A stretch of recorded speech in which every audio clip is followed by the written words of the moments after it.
Chapter 1. The Weight of Silence. There is a power in silence that few understand, a weight in restraint that carries more strength than all the noise of empty voices. In a world intoxicated with chatter, where everyone rushes to declare their dreams, to post their visions, to parade their ambitions before applause, silence has become a forgotten weapon. And yet, history whispers a truth. The greatest empires were not built on loud declarations, but on quiet, relentless work. The true architects of destiny spoke less of their plans and more through their results. Look back through the corridors of time and you will see this law repeated. Thomas Edison did not wander the streets proclaiming he would light the world. He lived in his lab, endured 10,000 failures in solitude, mocked by critics, dismissed by experts, ignored by the powerful. Yet when light finally pierced the darkness, he did not need to shout. The world itself shouted for him. His silence became thunder. His restraint became revolution. Abraham Lincoln, before he became a name carved into stone, endured years of defeat, rejection, humiliation. He did not stand on corners announcing he would one day lead a nation. He absorbed each loss quietly, internalizing lessons, reshaping his character in silence. When history finally summoned him to the presidency, it was not his words that gave him weight, but the scars of his silent battles. And when he spoke, his words carried authority because they were born not of noise but of quiet endurance. Walt Disney, betrayed, bankrupt, ridiculed, did not waste his voice convincing others of his worth. He retreated to his art, his imagination, his vision that only he could see. In silence he drew, in silence he dreamed, in silence he built. And when the castles finally rose, when the worlds of wonder opened their gates, no words were needed. His silence had already spoken louder than any declaration. Andrew Carnegie, rising from the sweat of factories, did not broadcast his ambitions.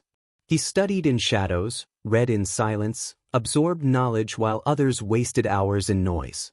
When his empire of steel rose, when his fortune reshaped nations, when his libraries and institutions began to cover continents, it was not because he had shouted of his destiny but because he had silently carved it. His legacy still speaks, but his beginnings were whispers no one heard. Henry Ford was laughed at, dismissed as a fool who thought machines could replace horses. He did not argue endlessly with his critics. He worked quietly, relentlessly, strategically. And when the assembly line roared to life, when cars began to roll out by the millions, his silence became a deafening triumph. Understand this: when you declare your intentions too loudly, you weaken them. Words are energy. Each time you reveal your plans to those who cannot see as you see, you leak the force of your vision. You expose it to doubt, envy, sabotage, ridicule. Greatness requires incubation. Dreams must be nurtured in silence like seeds beneath the soil, hidden from trampling feet and poisonous winds until their roots are strong enough to break the surface. Speak too soon and you kill what could have grown. This is why silence is not weakness. It is protection. It is focus. It is strategy. The world worships noise, but noise does not build. Silence builds. Silence directs energy inward, concentrates power, channels vision. The lion does not announce its hunt. It stalks quietly, patiently, until the strike. The warrior does not declare every move. He studies, prepares, and when the blade is drawn, victory speaks for him. Noise is cheap. Silence is costly. It demands discipline, patience, self-control. It demands that you resist the hunger for recognition, the craving for applause, the addiction to validation. Most cannot endure silence, because silence is lonely, silence is unseen, silence is uncelebrated. But this is why silence produces greatness, because it filters out the weak. When you learn to carry your vision in silence, you begin to transform. You stop seeking permission. You stop needing validation. You stop caring about the opinions of those who do not understand. You focus only on the work, only on the mission, only on the climb. And when the results come, they will need no explanation.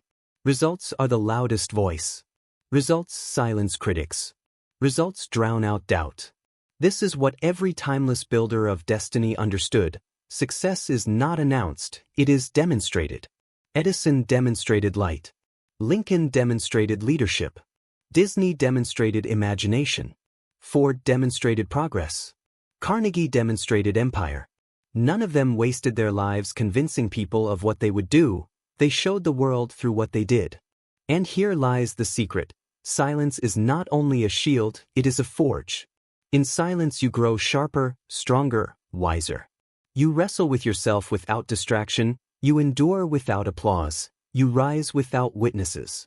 You become something greater than the crowd expects. Then, when the time comes, your success does not arrive as a surprise. It arrives as an earthquake. So embrace silence. Build in silence. Suffer in silence. Rise in silence. Let your victories speak when the time is right. Never tell people what you do, let them see it. Never shout your plans, let your results thunder. The architecture of your destiny deserves more than noise. It deserves silence, discipline, and the patience to let time reveal what words cannot. Chapter 2. The Fortress of Mindset. The first structure you must build in silence is not your business, not your invention, not your art, not your empire. The first structure you must build is your mind. Mindset is the fortress in which all future victories are forged. Without it, talent is wasted, resources are squandered, opportunities are overlooked, and success crumbles at the first sign of pressure. But with it, even a man stripped of everything, money, status, reputation, allies, can rise again, stronger, sharper, unstoppable. The mind is both the weapon and the shield, the architect and the soldier, the seed and the harvest.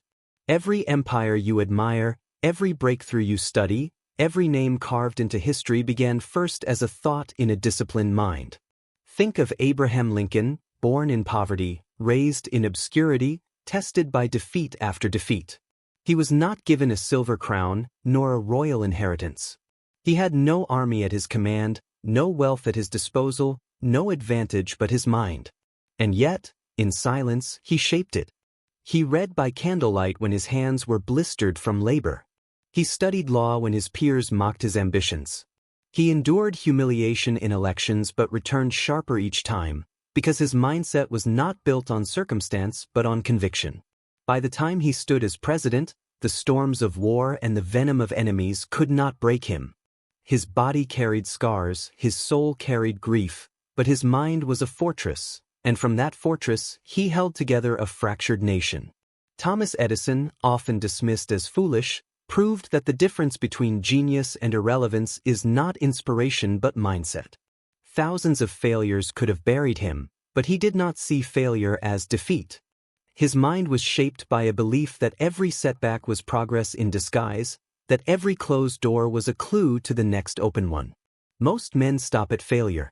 Edison trained his mind to see failure as education. That shift in perspective is the essence of mindset. His inventions were not only the product of experiments, but of a mind that refused to be broken by the ridicule of others or the pain of his own errors. Henry Ford was mocked as a dreamer, laughed at for believing the world could move on wheels at scale. His critics had evidence, tradition, reason, history on their side. But Ford had mindset. He believed what others could not see. He trained his thoughts not to bow to the past but to bend toward the future. When others gave arguments, he gave persistence. When others resisted change, he embraced it. When others quit, he pressed forward. His factories, his systems, his industry-shifting ideas were not accidents of mechanics, but products of mental conviction.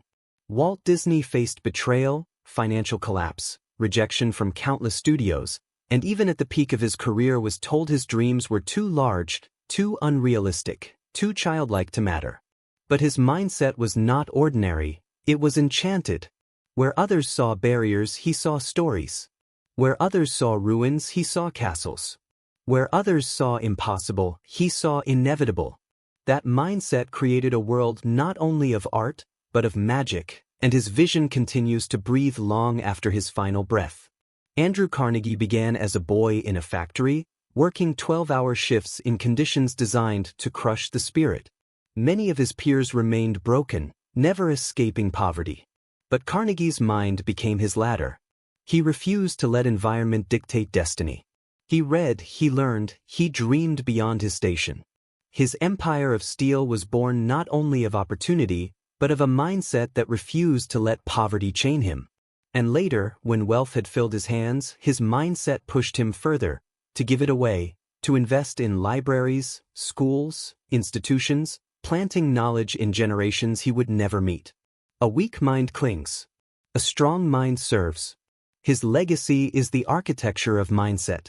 Mindset is the invisible power that separates mediocrity from greatness. Two men may face the same storm. One collapses in despair, the other rises in defiance.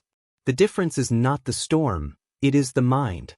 One sees impossibility, the other sees challenge. One sees pain, the other sees growth. One sees ending, the other sees beginning.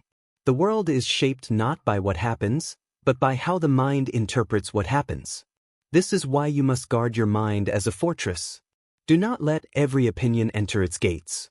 Do not let every fear dictate its halls. Do not let every failure poison its well. Train your mind as a warrior trains his body, with repetition, with discipline, with resilience. Fill it with principles, with clarity, with vision. Expose it to knowledge, to history, to philosophy. But protect it from noise, from envy, from doubt. Your silence will be tested most fiercely here. When you begin to change your mindset, people will notice. They will ask questions, mock your new focus, resist your discipline. They will demand explanations. But silence is your ally. You owe no one your inner architecture. Build your mindset in private, strengthen your convictions in solitude, refine your vision without their approval. Then, when your actions roar, your silence will have prepared the ground. Mindset is not positive thinking. It is not shallow optimism. It is not pretending storms are sunny skies. Mindset is truth sharpened into strength. It is seeing storms for what they are but refusing to bow. It is acknowledging pain but refusing to quit. It is facing impossibility but moving anyway. Mindset is not pretending you are invincible. It is training yourself to endure when you feel weakest. It is not eliminating fear, it is mastering it. It is not silencing doubt, it is commanding it. It is not denying reality, it is bending reality to your will. When you master mindset, silence becomes power. You do not need to argue with critics. You do not need to convince doubters. You do not need to explain your path. You simply act, and your results speak. The fortress of your mind protects you from the weapons of others, and it protects your vision until it is ready to emerge. So, build your mind. Build it as if your life depends on it, because it does. Build it in silence, guard it in silence, strengthen it in silence. And when the storms come, when the critics shout, when the failures multiply, when the nights are long and the days are heavy, you will discover that your fortress does not collapse. It endures, it resists, it rises. The architecture of success begins here. The fortress of mindset is the first stone. Without it, you will be defeated before you begin. With it, you are already half victorious. Chapter 3. The Fire of Belief. Belief is the foundation that carries the fortress of the mind into the battlefield of life. Without belief, mindset collapses into theory, potential dissolves into dust, and ambition remains nothing more than noise in the wind. Belief is not casual hope, not fleeting optimism, not the shallow wish that things will simply fall into place. Belief is fire. It is the inner blaze that refuses to be extinguished no matter how much the world pours water upon it.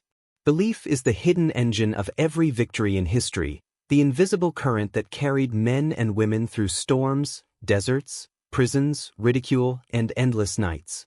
Belief is what transforms the impossible into the inevitable. Abraham Lincoln did not carry the power of armies in his early years. He carried belief. He believed that the Union was worth preserving when half the nation declared it broken beyond repair. He believed in liberty when others insisted slavery was permanent. He believed in his capacity to rise even when election after election humiliated him. Belief did not eliminate his doubts, but it silenced them long enough for him to act. When bullets were fired at him, when hatred surrounded him, when grief drowned him, belief held him upright. Without belief, his words would have been empty, his courage a flicker. But belief made him iron. Thomas Edison lived through ridicule that would have silenced most men. 10,000 failures could have been enough to prove the critics right, to bury the dream of light in eternal darkness. Yet belief carried him forward. He believed that light could be contained, that electricity could be tamed, that the world could be changed. He did not have proof. He did not have guarantees. He did not have certainty. He had belief, and it was enough. That belief carried him into experiments that seemed insane, into nights that seemed endless. And one day, the bulb lit. The world gasped. But Edison had seen that light long before it existed, because belief allowed him to see what eyes could not. Henry Ford faced an industry that laughed in his face. Horses were the unquestioned rulers of transportation. The automobile was dismissed as a novelty, a dangerous toy, a machine for the eccentric rich. Ford's early attempts failed, his companies collapsed, investors abandoned him. But belief carried him forward. He believed in the common man's right to mobility. He believed machines could serve not just the wealthy but the worker. He believed in a system no one else could see. And so, against all opposition, he built it. When the assembly line began, it was not only steel and oil. It was belief turned into motion. Walt Disney was told he lacked imagination, that his ideas were childish, that his vision was impossible. He was betrayed by partners, bankrupted, rejected by studios. But belief was his anchor. He believed in his characters, in his stories, in his kingdom of wonder. He carried those beliefs alone, often in silence, while the world mocked. And yet, brick by brick, frame by frame, his imagination rose into castles that millions now walk through. The world called him unrealistic. His belief made him immortal. Andrew Carnegie had every reason to surrender to despair. A boy trapped in poverty, working long hours in brutal factories, watching life press down on those around him. But he believed in something more. He believed education could lift him, believed knowledge could arm him, believed steel could build the future. He believed so strongly that when wealth came, he gave it away to spread the very tools that had raised him. His empire was not only forged in steel but in belief that progress was possible, that humanity could rise. Belief is the difference between surrender and perseverance. Two men can face the same failure. One gives up because he believes failure is final. The other presses forward because he believes failure is only feedback. Two women can face the same betrayal. One collapses in bitterness because she believes people cannot be trusted. The other grows wiser because she believes trust can still be found. The facts are the same, but belief changes the outcome. Belief is not denial of reality. It is mastery of reality. It is not blindness to obstacles. It is strength to overcome them. It is not ignoring evidence. It is refusing to let evidence dictate destiny. Edison had evidence of failure 10,000 times. Lincoln had evidence of defeat countless times. Ford had evidence of ridicule endlessly. Disney had evidence of rejection repeatedly. Carnegie had evidence of poverty constantly. But they did not let evidence write the final word. Belief overruled it. Belief is costly. It demands that you carry conviction when no one else supports you, that you walk alone when others abandon you, that you act without applause, that you endure ridicule. Belief requires courage to look foolish, to stand out, to risk everything. This is why most people abandon belief. They cannot endure the silence, the mockery, the waiting. They prefer doubt because doubt is comfortable. Doubt requires no effort, no risk, no endurance. But belief builds empires. Belief must be protected like fire in the wind. Every conversation, every critic, every failure is a gust trying to extinguish it. This is why silence is powerful. Speak your belief too early and others will trample it. Declare your vision to those who do not understand and they will smother it. Protect it. Guard it. Feed it quietly. Strengthen it in solitude. Then, when your actions roar, belief no longer needs defending. It becomes undeniable. Belief is not passive. It is not waiting for miracles. It is not sitting still and hoping. Belief is active. It is the decision to rise again when you fall, to try again when you fail, to speak again when you are silenced, to build again when your work collapses.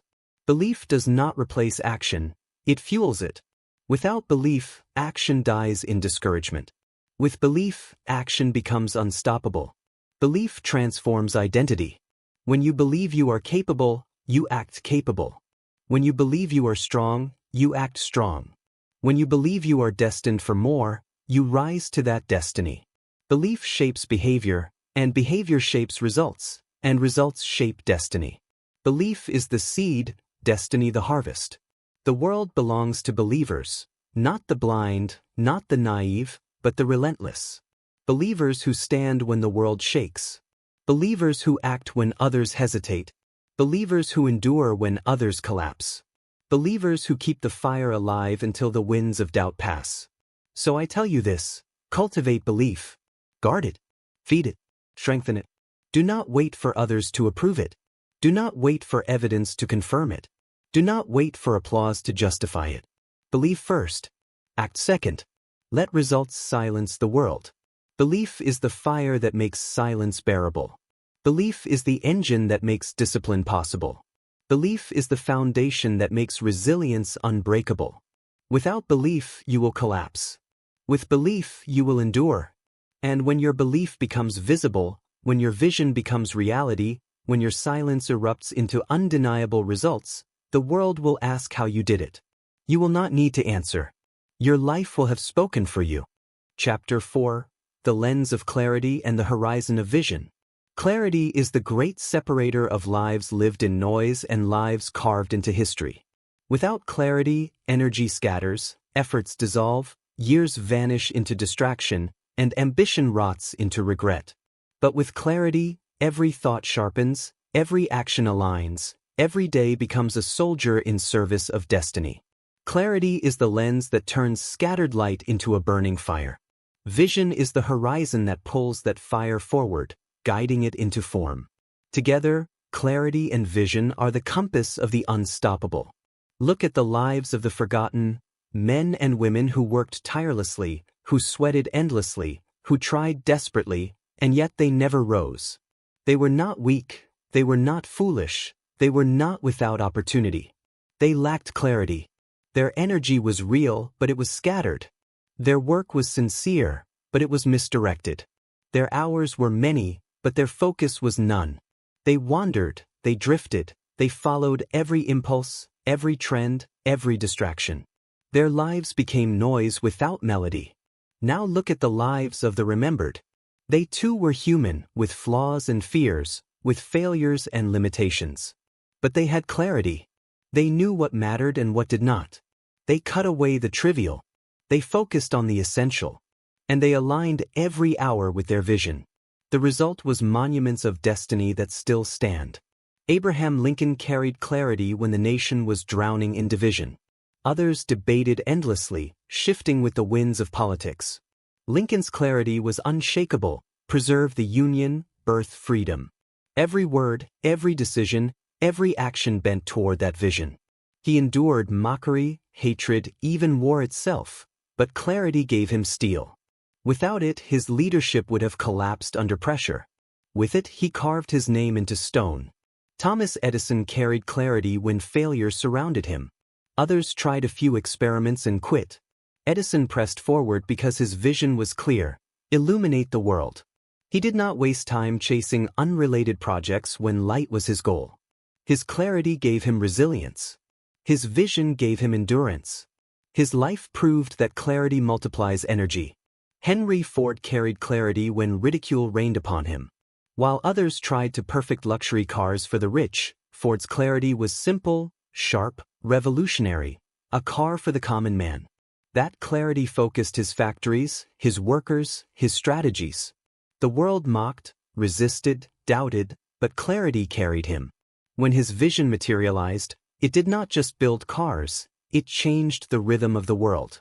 Walt Disney carried clarity when the world was drowning in despair. Depression and war surrounded him. Rivals betrayed him. Bankers rejected him.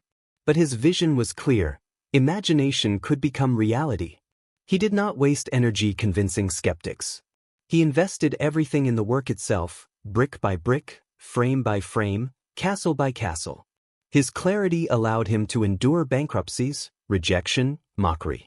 His vision became timeless magic. Andrew Carnegie carried clarity when poverty tried to chain him. Many of his peers surrendered to despair. But Carnegie's clarity was ruthless. He would master knowledge, master steel, master wealth, and then master service. His clarity turned endless factory hours into education, turned hunger into hunger for progress, turned poverty into fuel. And when his fortune came, his vision expanded beyond himself. Libraries, universities, knowledge for generations. Clarity created his empire. Vision made it eternal. Clarity is ruthless. It requires you to cut away. Most cannot do this. They cling to distractions, to noise, to endless pursuits. They scatter their power across trivialities, never focusing long enough to achieve mastery. They want everything, and so they gain nothing. Clarity demands sacrifice. It demands you abandon the 1,000 things you could do to focus on the one thing you must do. It demands you say no to applause, to distractions, to fleeting pleasures. It demands discipline sharper than steel. But in return, it gives you power. Vision is not fantasy. It is not shallow dreaming. Vision is the horizon your clarity aims at, the picture of what could be that guides every step of what is. Vision is seeing the castle before a single stone is laid, hearing the symphony before a single note is played, imagining the invention before a single wire is built. Vision is the architect's blueprint, the general's strategy, the leader's North Star. Without vision, even the disciplined collapse into aimless motion. With vision, even the weak find strength. Vision must be protected in silence. Speak it too soon, and others will trample it with doubt, envy, ridicule. Share it too widely, and you will dilute its fire in endless debates and explanations.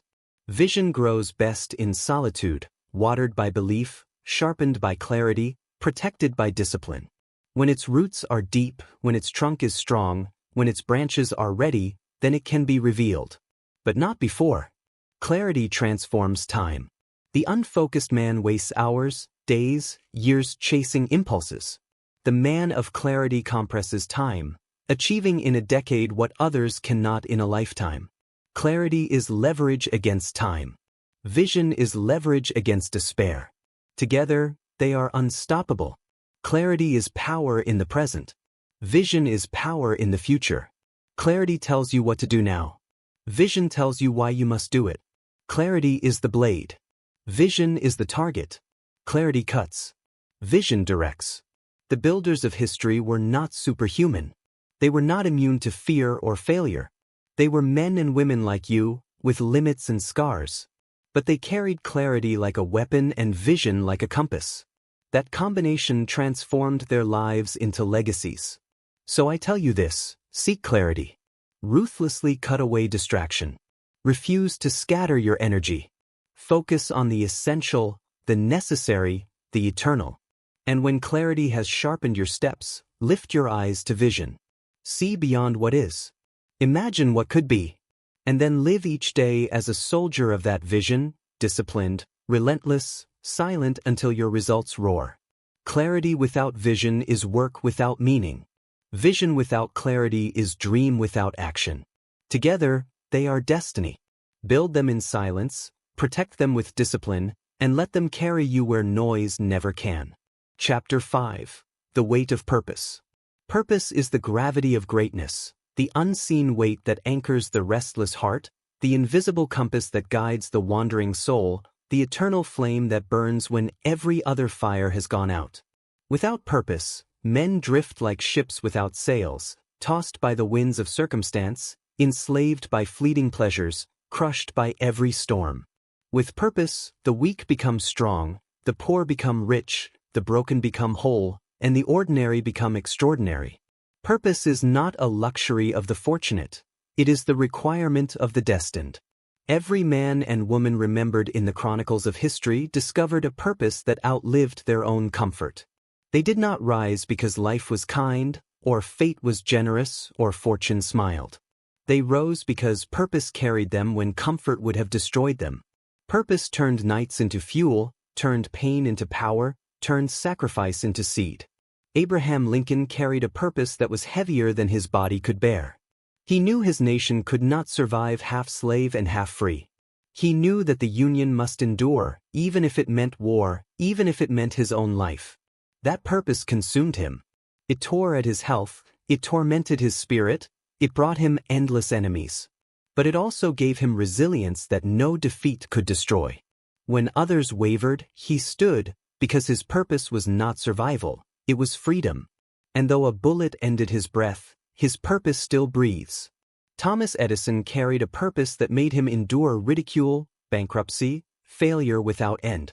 His purpose was not wealth, not applause, not prestige. It was to illuminate the world, to push back the darkness of ignorance, to give humanity tools it had never known. Purpose drove him into endless experiments. Purpose carried him through nights of despair. Purpose gave him strength when energy collapsed.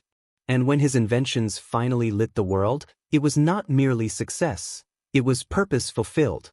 Henry Ford carried a purpose that made him resist tradition. His purpose was not to build toys for the rich, but tools for the common man. He wanted freedom on wheels, independence for the worker, mobility for the family. That purpose gave him vision beyond ridicule, courage beyond bankruptcy, discipline beyond failure.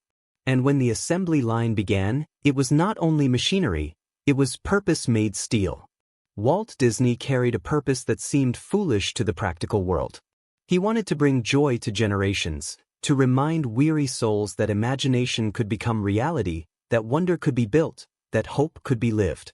That purpose carried him through betrayal, financial ruin, humiliation. His body knew exhaustion, but his purpose refused to let him quit. His castles still rise, his stories still breathe, his worlds still live, because his purpose was greater than his pain. Andrew Carnegie carried a purpose that transformed his fortune into a weapon for progress. He could have died rich, forgotten in luxury.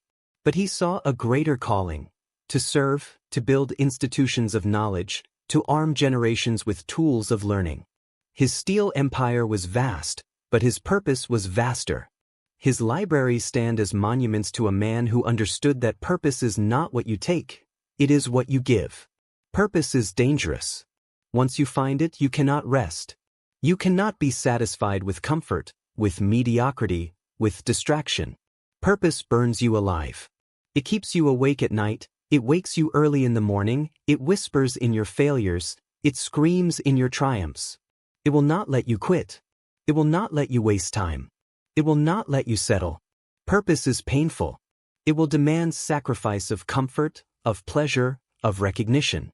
It will demand you endure loneliness, ridicule, misunderstanding. It will test you until you bleed. But that pain is purification. Purpose strips away illusions, burns away trivialities, destroys distractions. It leaves only what matters. Purpose is clarity sharpened into destiny. Clarity tells you what to cut. Vision tells you where to aim.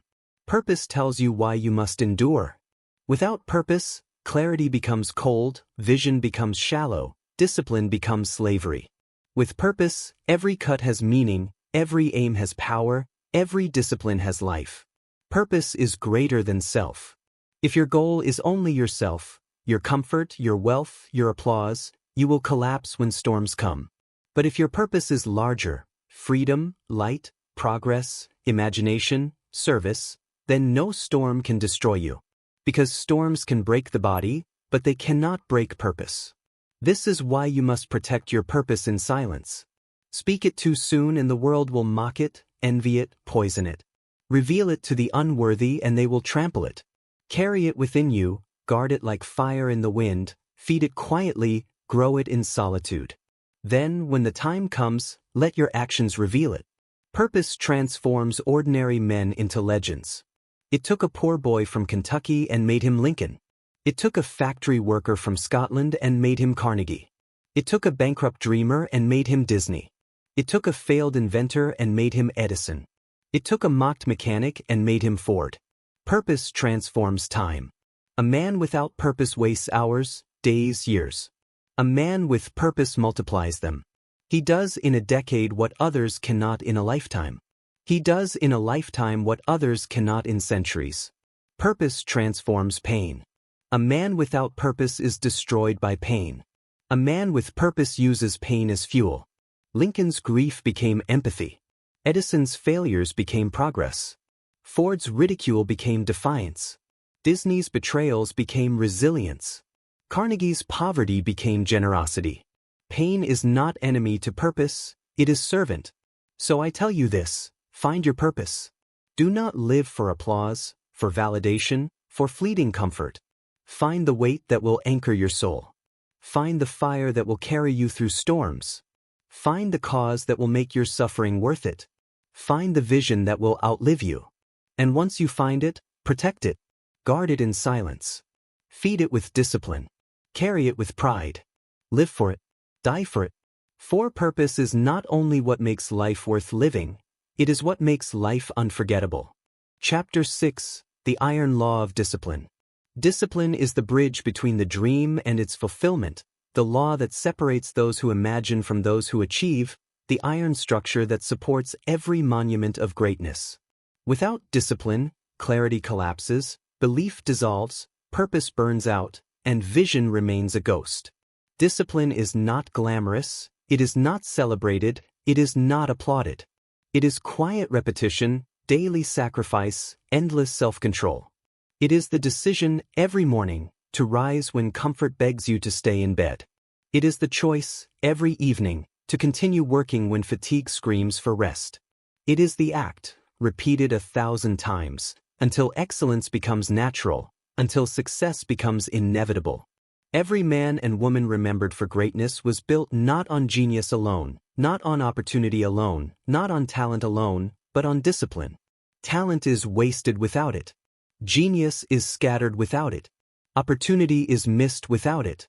But discipline transforms even the ordinary into extraordinary. Discipline is the multiplier of all virtues. Abraham Lincoln endured relentless pressure, brutal criticism, endless grief. He carried the weight of a fractured nation, the hatred of enemies, the doubt of allies. His words did not emerge casually, his decisions were not random impulses, they were shaped by discipline. He read voraciously, studied endlessly, thought deeply. He trained his mind with rigor. His leadership was not spontaneous, it was the fruit of years of disciplined preparation. Without discipline, he would have collapsed under the burden. With discipline, he stood unbreakable. Thomas Edison is remembered for light, for invention, for genius. But behind his genius was discipline so relentless it bordered on obsession.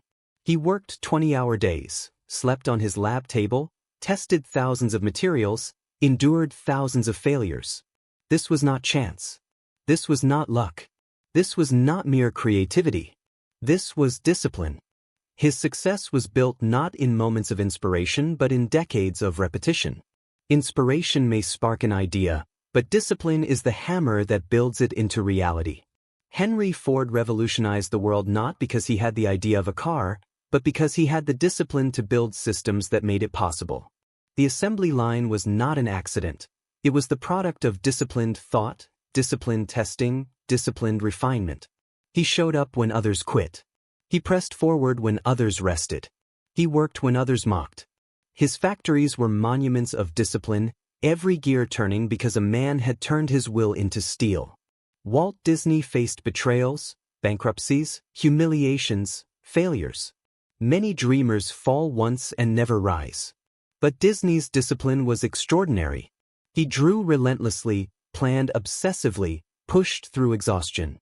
Frame by frame, character by character, he disciplined imagination into reality. He did not rely on bursts of inspiration. He chained his vision to discipline and made it walk into the world. Andrew Carnegie transformed poverty into empire, but not through shortcuts or sudden luck. He disciplined himself to read while working, to study while exhausted, to learn while others wasted time. His rise was slow, deliberate, daily. And when wealth came, he disciplined himself again, to give it away, to serve rather than indulge, to use his fortune as a tool for progress. His life was proof that discipline is not only for rising, but for ruling. Discipline is not freedom's enemy, it is freedom's foundation. The man without discipline is a slave to impulse, chained to appetite, ruled by laziness, destroyed by distraction. He thinks he is free because he indulges every desire, but in truth he is bound. The disciplined man appears constrained, but in truth he is free, free from weakness, free from waste, free from regret. Discipline is the price of freedom. Discipline is not punishment, it is alignment. It is the alignment of action with vision, of habit with purpose, of routine with destiny. It is the refusal to be ruled by moods, by feelings, by circumstances. The undisciplined live by impulse, the disciplined live by principle. The undisciplined say, "I don't feel like it today," and surrender. The disciplined say, "It must be done," and act regardless of feeling. That is why they rise. Discipline is boring. It is monotonous. It is repetitive. And this is why most flee from it. They crave excitement, variety, novelty. They cannot endure the grind, the sameness, the quiet repetition. But discipline thrives in repetition. Discipline understands that greatness is not built in moments but in years, not in bursts but in consistency. The body is built by disciplined training. The mind is sharpened by disciplined study. The spirit is strengthened by disciplined endurance. Discipline is lonely. While others laugh, indulge, rest, distract themselves, the disciplined work in silence. They are not seen, not celebrated, not applauded. But when the results come, when the walls rise, when the monuments stand, the world calls them geniuses, forgetting that behind the genius was discipline, endless, thankless discipline. Discipline is costly. It demands sleep. It demands comfort. It demands pleasure. It demands time.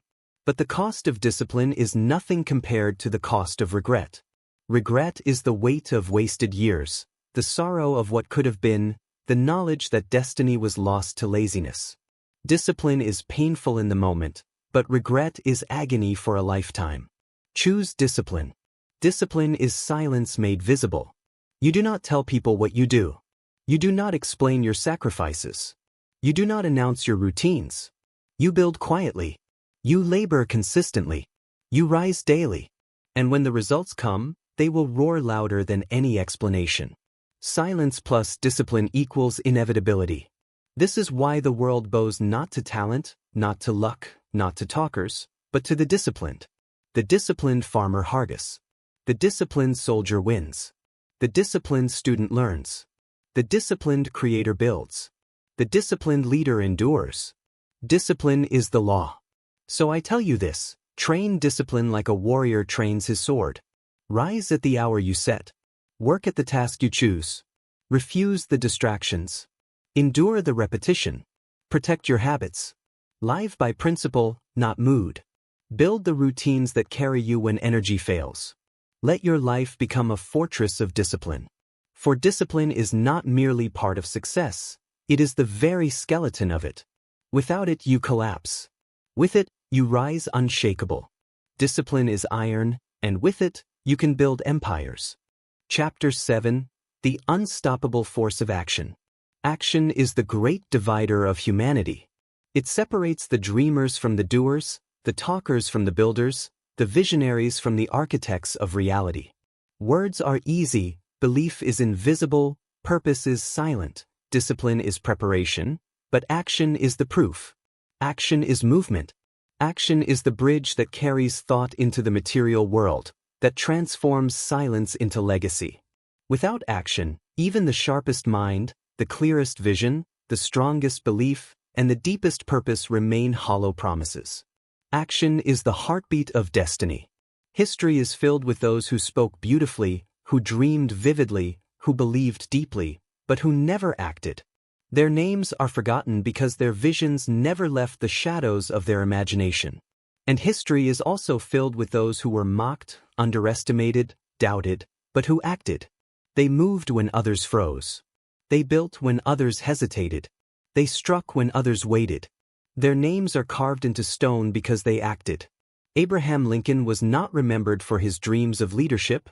He was remembered because he acted when his nation fractured. He signed proclamations that others feared. He gave speeches that carried the weight of destiny. He endured the fury of enemies because he chose action over caution. Many spoke of freedom, Lincoln acted to secure it. His legacy exists not in what he believed alone, but in what he did. Thomas Edison was not remembered for the idea of light. Thousands had the idea before him. He was remembered because he acted. He tested, he failed, he tried again. He moved when others stopped. He acted relentlessly until his vision burned in glass and wire. His laboratories were not temples of theory, they were factories of action. Henry Ford was not remembered for the thought that people could drive. Many thought it. He was remembered because he acted, building systems, factories, machines.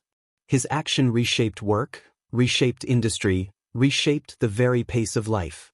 He turned thought into steel, vision into wheels, imagination into movement.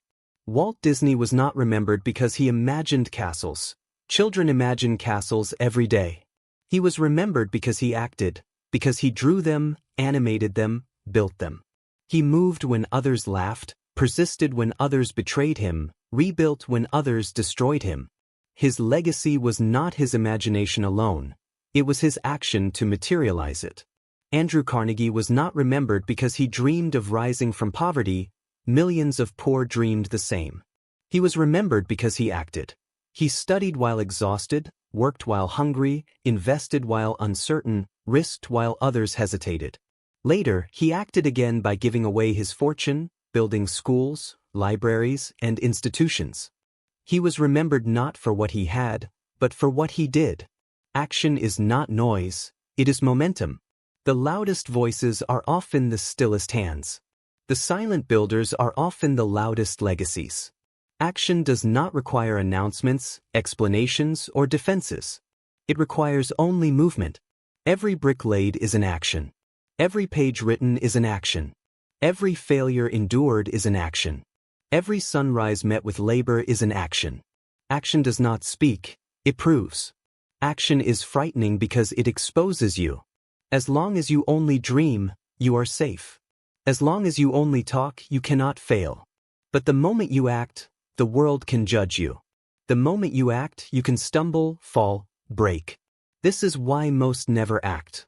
They prefer the safety of thought over the risk of reality. But greatness is not found in safety. Greatness is found in risk, in exposure, in the vulnerability of action. Action is costly. It demands energy, time, sacrifice. It strips you of excuses, forces you to confront reality. You cannot hide in theory when you act. But in action lies transformation. A plan on paper is fragile. A plan in motion is unstoppable. Action is momentum multiplied. One act leads to another, one step creates the next, one movement builds a chain. Most wait for motivation to act. But motivation comes from action. Move and momentum begins. Begin and energy grows. Discipline carries you to action, but action gives you back more discipline. It is a cycle of strength. Action is clarity tested. You may believe you understand your vision, but until you act, it is only theory. Action sharpens vision, reveals flaws, strengthens purpose. Every step teaches, every failure instructs, every attempt clarifies. Edison did not learn by thinking of experiments, he learned by doing them. Ford did not perfect the assembly line in thought, he perfected it in motion. Disney did not create magic in theory, he created it in practice. Action is the teacher no book can replace. Action is resilience embodied. To act is to face defeat, but to act again is resilience. To act after betrayal, after loss, after humiliation, that is how destiny is carved. Lincoln lost elections, yet acted again. Edison failed endlessly, yet acted again. Ford was bankrupted, yet acted again. Disney was betrayed, yet acted again. Carnegie was impoverished, yet acted again. Resilience is not in words, it is in action repeated endlessly. Action is silence revealed. You do not need to tell people what you are doing. You need only to do it. Let your hands speak, let your results speak, let your legacy speak. The disciplined act in silence, and their actions roar. The undisciplined shout endlessly, and their words vanish. Silence plus action equals power. Action transforms fear. Fear thrives in inaction. Fear grows in hesitation.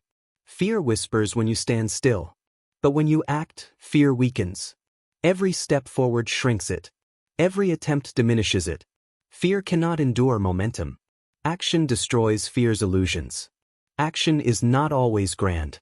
Sometimes it is small, repeated daily, unseen by the world. But small actions, multiplied by time, become empires. 1 brick laid is invisible. 1,000 bricks laid become a wall. 10,000 bricks laid become a fortress. Millions of bricks laid become a city.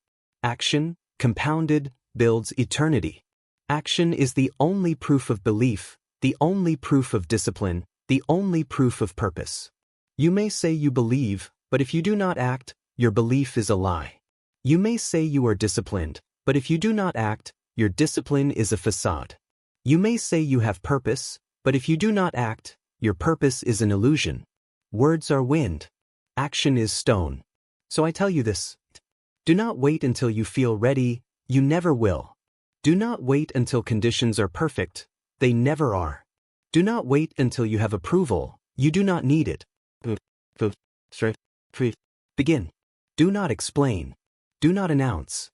Do not defend. Act and let your results roar. For action is the unstoppable force. With it, mountains move. Without it, even the greatest dreams rot in silence. Chapter 8. The Power of Gratitude.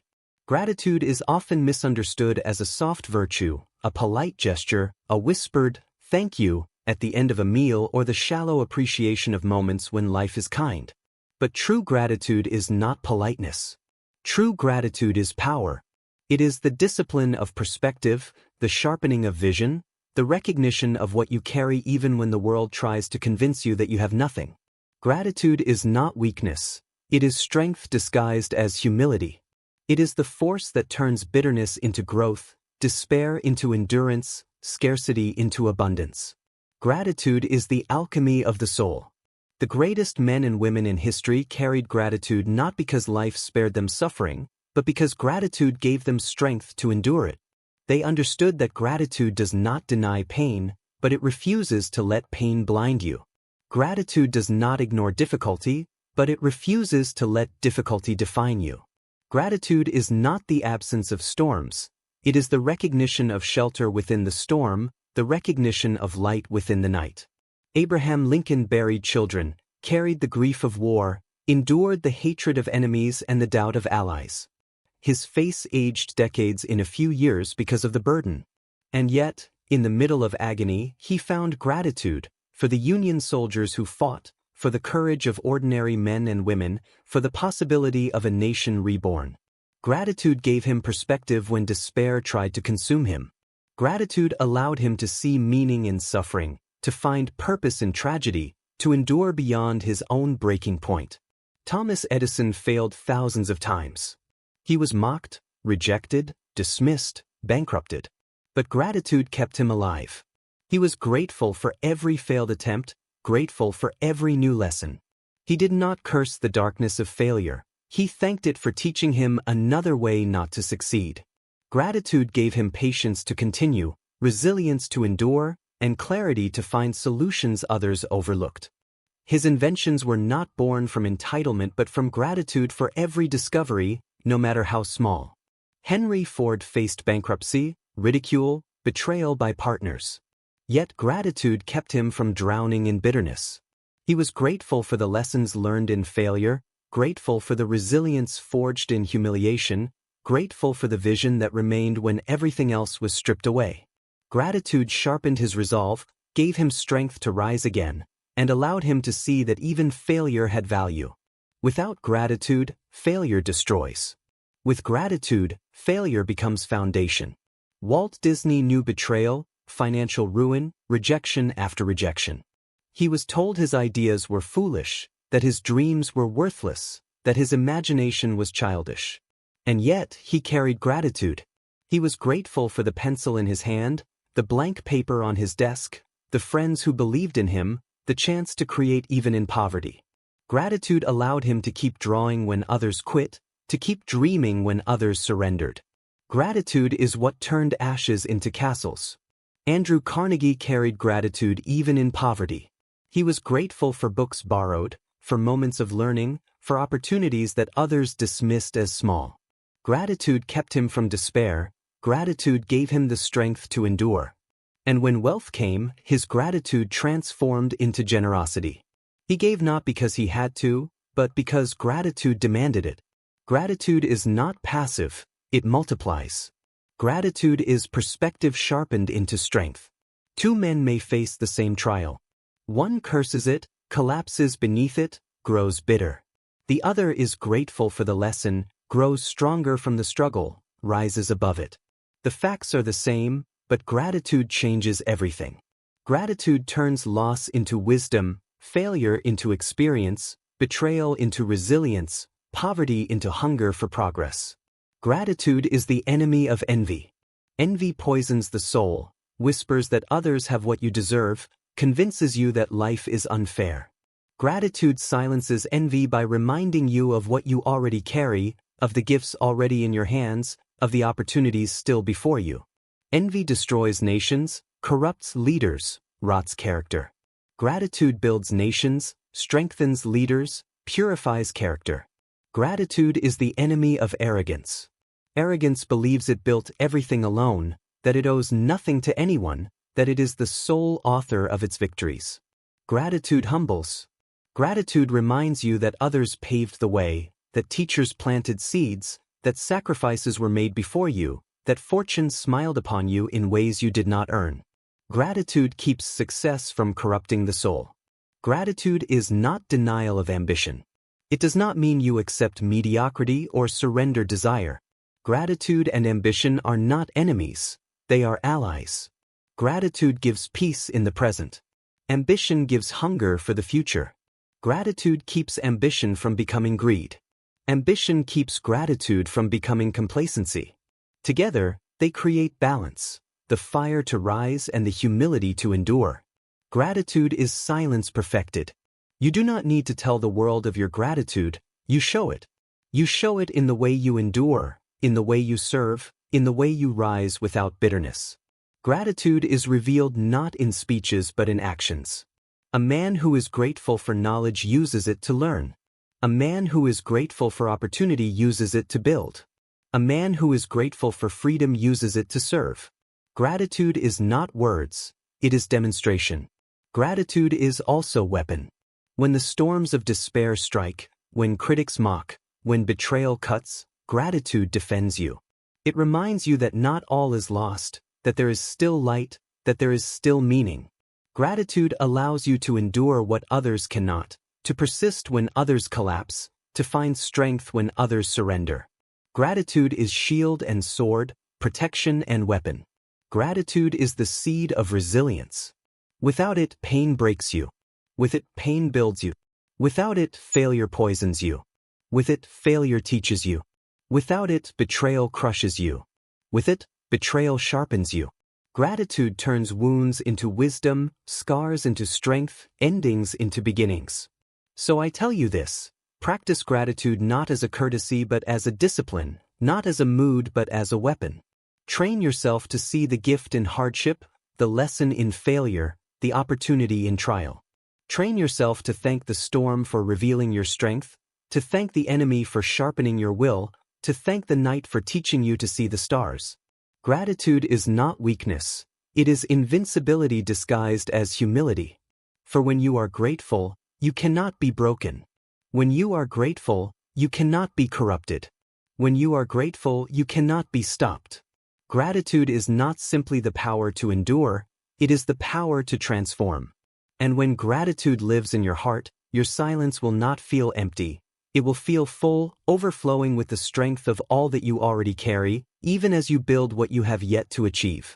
Chapter 9: The Crown of Adaptability. Adaptability is the crown of survival and the throne of progress. It is the ability to bend without breaking, to shift without surrendering, to transform without losing essence. The rigid collapse, the stubborn shatter, the inflexible are buried by time. But those who adapt endure, those who adapt rise, those who adapt inherit the earth. Adaptability is not weakness, it is mastery. It is not compromise, it is evolution. It is the capacity to face storms not with resistance but with intelligence, to turn the winds that destroy others into winds that carry you forward. The history of humanity is the history of adaptability. Every empire, every invention, every revolution was born from those who refused to be chained to the past, who dared to bend toward the future. The caveman who adapted fire ruled his tribe. The farmer who adapted to the soil birthed civilization. The thinker who adapted ideas forged philosophy. The leader who adapted to crises carved his name into eternity. Adaptability is not optional, it is destiny's demand. Abraham Lincoln led in a storm where stubbornness would have shattered the nation. The Union was bleeding, the South was unyielding, his allies were fractured. A rigid man would have broken. But Lincoln adapted. He shifted strategies, adjusted expectations, evolved policies. He navigated allies who doubted him and enemies who despised him, bending but not breaking, adapting but never abandoning his ultimate purpose, the preservation of the Union and the birth of freedom. His genius was not simply conviction, it was adaptability guided by conviction. Thomas Edison failed thousands of times, yet he adapted each failure into instruction. Every broken filament, every shattered design, every collapsed experiment became not a dead end but a pivot. He adjusted, changed materials, changed methods, changed approaches. He did not cling to a single way, he bent with reality until reality bent to him. His inventions were not monuments of stubbornness, they were masterpieces of adaptability. Henry Ford entered an industry ruled by luxury. He could have imitated, copied, played by the same rules. But he adapted differently. He built for the masses, created assembly lines, shifted labor systems. When markets resisted, he adjusted. When rivals fought, he innovated. When crises struck, he recalibrated. His legacy was not built on clinging to old methods but on adapting to create new ones. Walt Disney faced betrayal, bankruptcy, rejection. He adapted by turning failures into lessons, betrayals into redirections, rejections into refinements. When his first studio collapsed, he built another. When a character was stolen from him, he created another greater still, Mickey Mouse.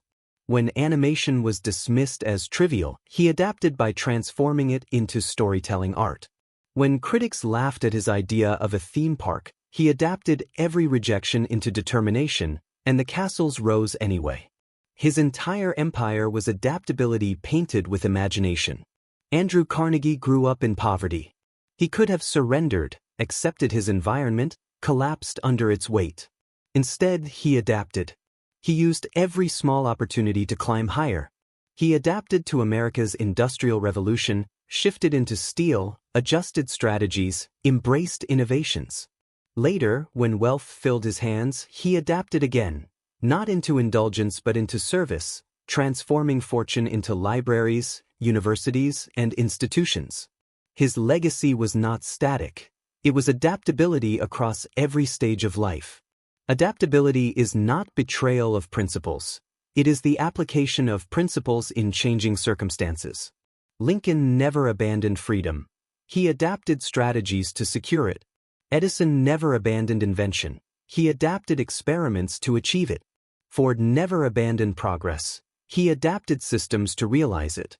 Disney never abandoned imagination. He adapted methods to express it. Carnegie never abandoned growth. He adapted environments to live it. Principles are the roots. Adaptability is the branches. Without roots, you die. Without branches, you cannot reach the sky. Adaptability is resilience multiplied. Resilience is standing again when struck. Adaptability is standing again in a new way, sharper, wiser, stronger. Resilience endures the blow. Adaptability learns from the blow, shifts stance, and ensures the next strike is less damaging. Resilience survives. Adaptability evolves. Adaptability is humility disguised as wisdom. It admits that the world changes, that strategies fail, that methods expire. The proud refuse to adapt, and are buried. The humble adapt, and are remembered. Empires that refused to adapt crumbled. Leaders who refused to adapt fell. But those who adapted reshaped history. Adaptability is silence perfected. You do not need to announce every pivot, every adjustment, every evolution. You move quietly, you shift strategies, you change directions, you adjust approaches. And when results come, they roar. The world is stunned, not by your explanations, but by your survival, by your rise, by your transformation. Silence protects your adaptability. Adaptability is the key to longevity. The strong fade, the brilliant burn out, the fast stumble. But the adaptable endure. Nature itself proves this law. It is not the strongest species that survive, nor the fastest, nor the fiercest. It is the ones who adapt. Mountains erode, rivers shift, stars collapse. But life adapts, survives, continues. So too must you. Adaptability transforms failure into progress. Every defeat is instruction. Every mistake is guidance. Every loss is redirection. The man who resists adaptation repeats failure endlessly. The man who adapts transforms failure into foundation. Edison adapted failure into invention. Ford adapted bankruptcy into revolution. Disney adapted betrayal into empire. Carnegie adapted poverty into service. Lincoln adapted defeat into destiny. Adaptation is failure redeemed. Adaptability transforms fear into movement. Fear freezes the rigid. Fear strengthens the adaptable. Fear reveals what must change, where you must grow, how you must evolve.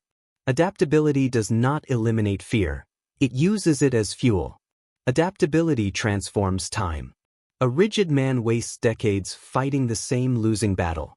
An adaptable man wins by shifting strategy, by seeing differently, by bending without breaking. The rigid grow bitter. The adaptable grow wise. So I tell you this, be adaptable. Do not be rigid, do not be stubborn, do not cling to methods that no longer work. Guard your principles, but bend your strategies. Protect your vision, but change your path. Preserve your purpose, but evolve your methods. Adapt quietly, adjust relentlessly, evolve endlessly. For adaptability is not only the crown of survival, it is the crown of greatness. The storm destroys the rigid tree but bends the reed. The empire collapses when it refuses change but rises again when it adapts. The man who clings to the past dies with it. The man who adapts shapes the future. Adaptability is not betrayal of who you are, it is the mastery of becoming who you must be. Chapter 10. The Furnace of Resilience. Resilience is the furnace in which character is purified, the battlefield where greatness is tested, the unyielding spirit that rises again and again when the world does everything in its power to crush it. Talent can dazzle for a season. Genius can impress for a moment.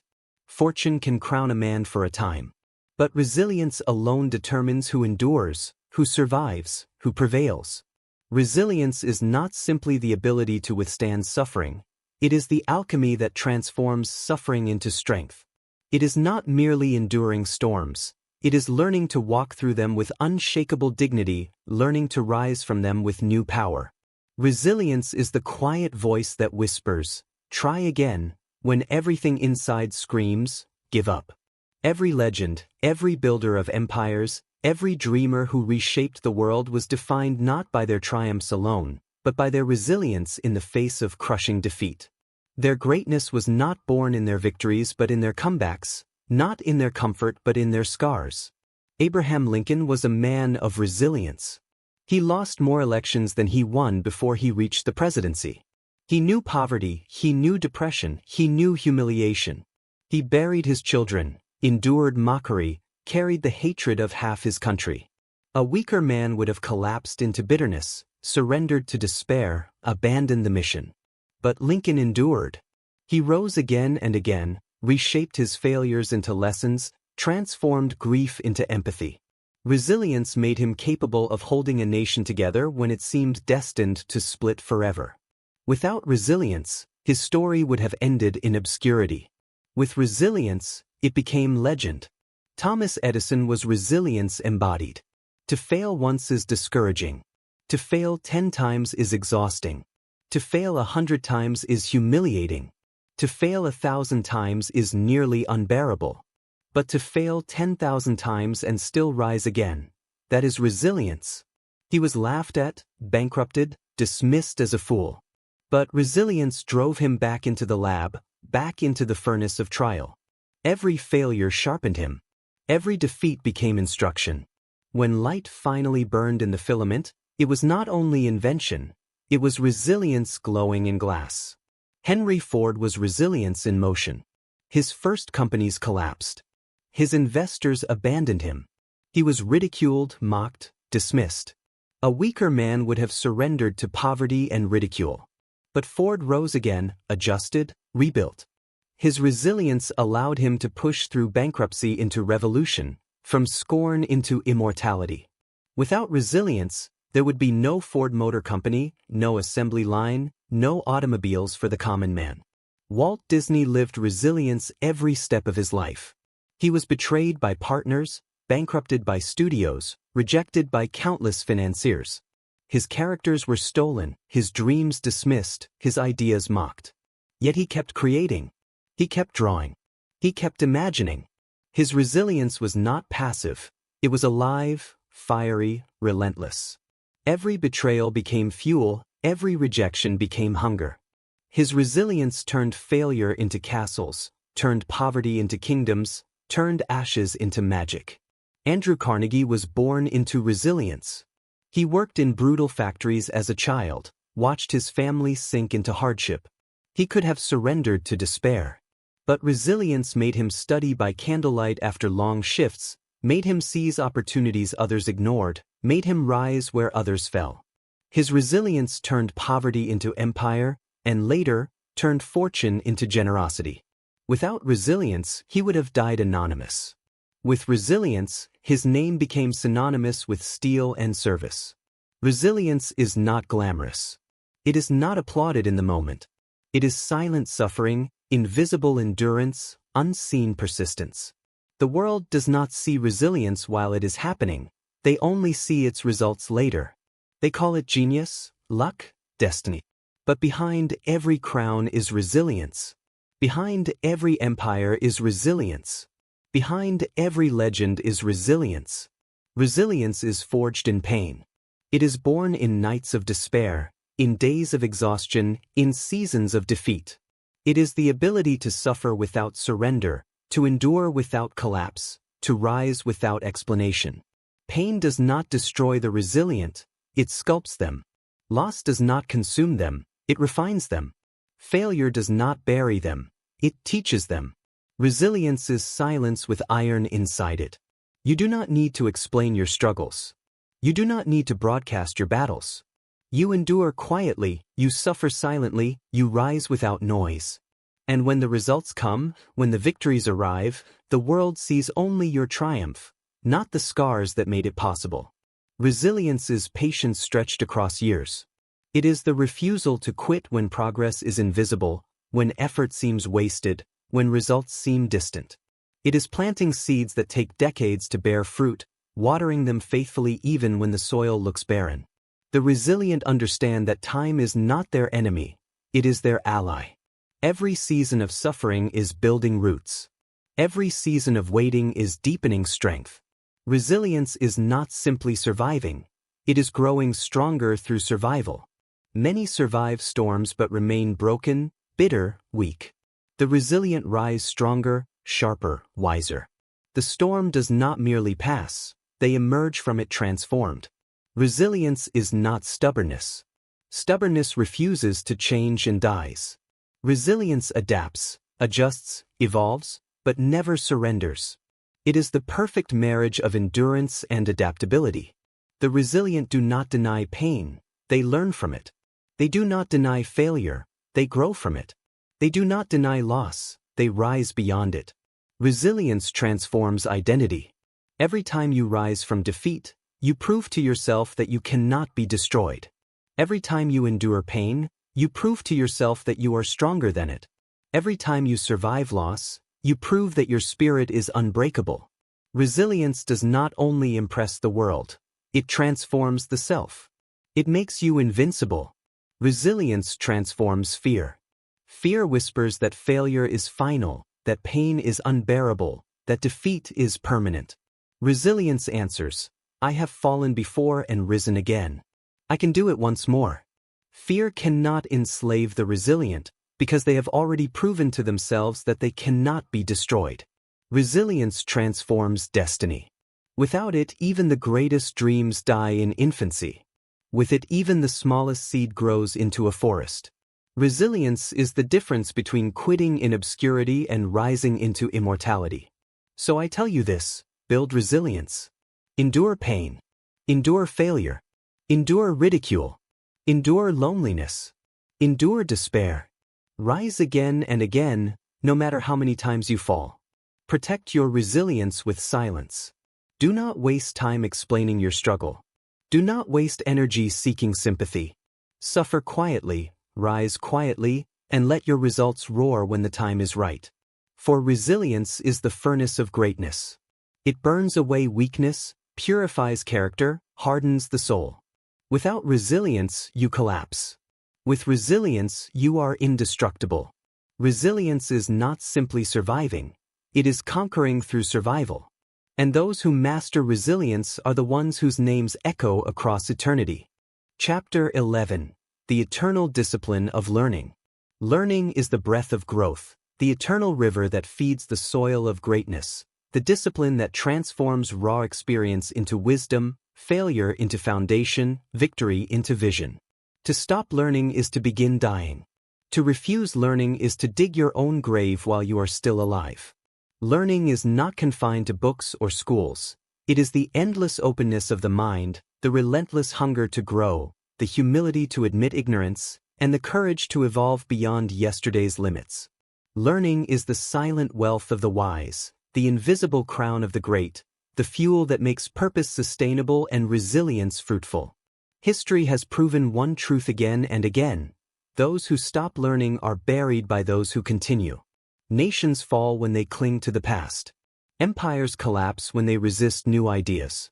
Leaders fade when they refuse to evolve.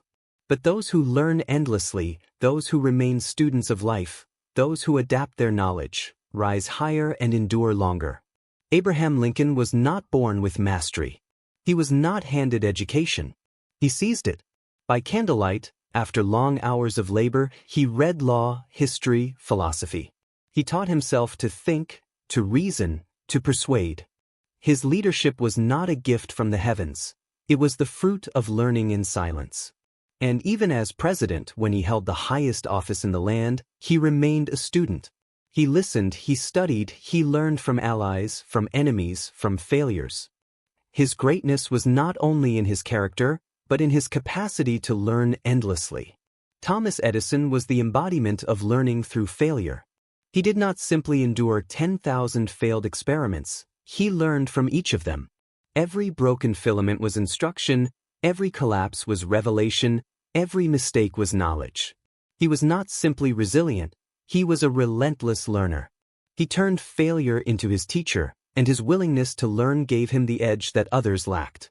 Genius is not intelligence alone, it is learning turned into mastery. Henry Ford did not invent the car.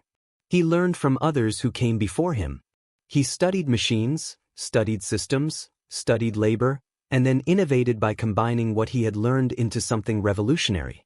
The assembly line was not born from blind luck. It was the fruit of years of observation, experimentation, and relentless learning. When others mocked him, he studied their criticisms and improved his methods. His empire of wheels was built not only on steel, but on the discipline of learning.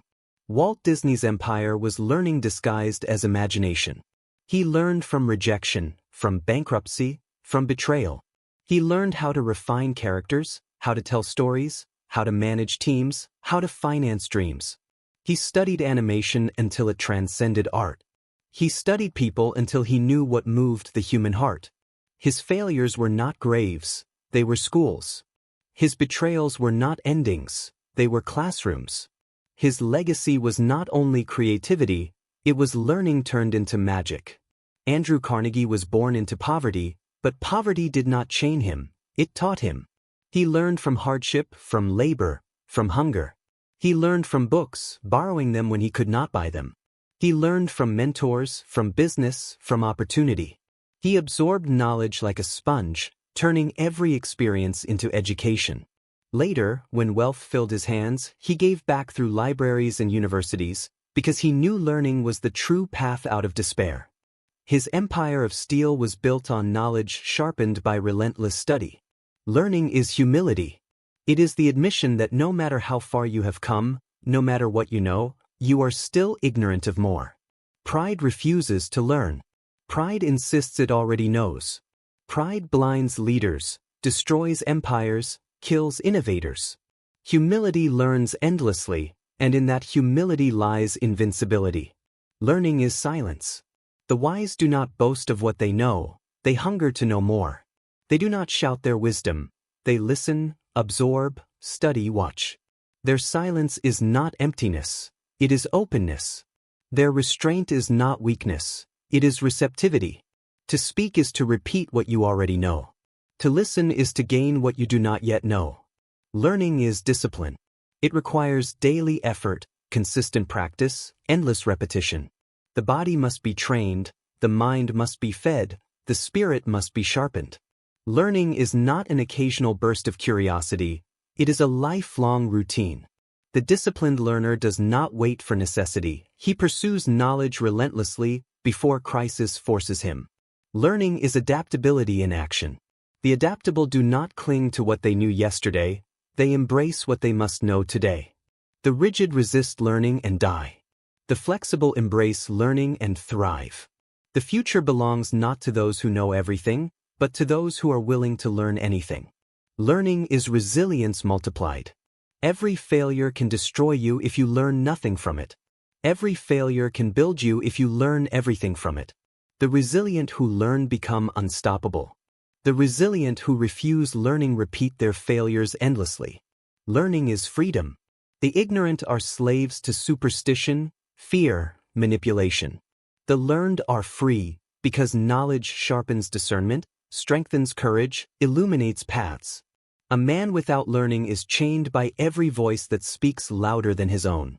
A man of learning cannot be deceived, cannot be ruled by ignorance, cannot be enslaved by lies.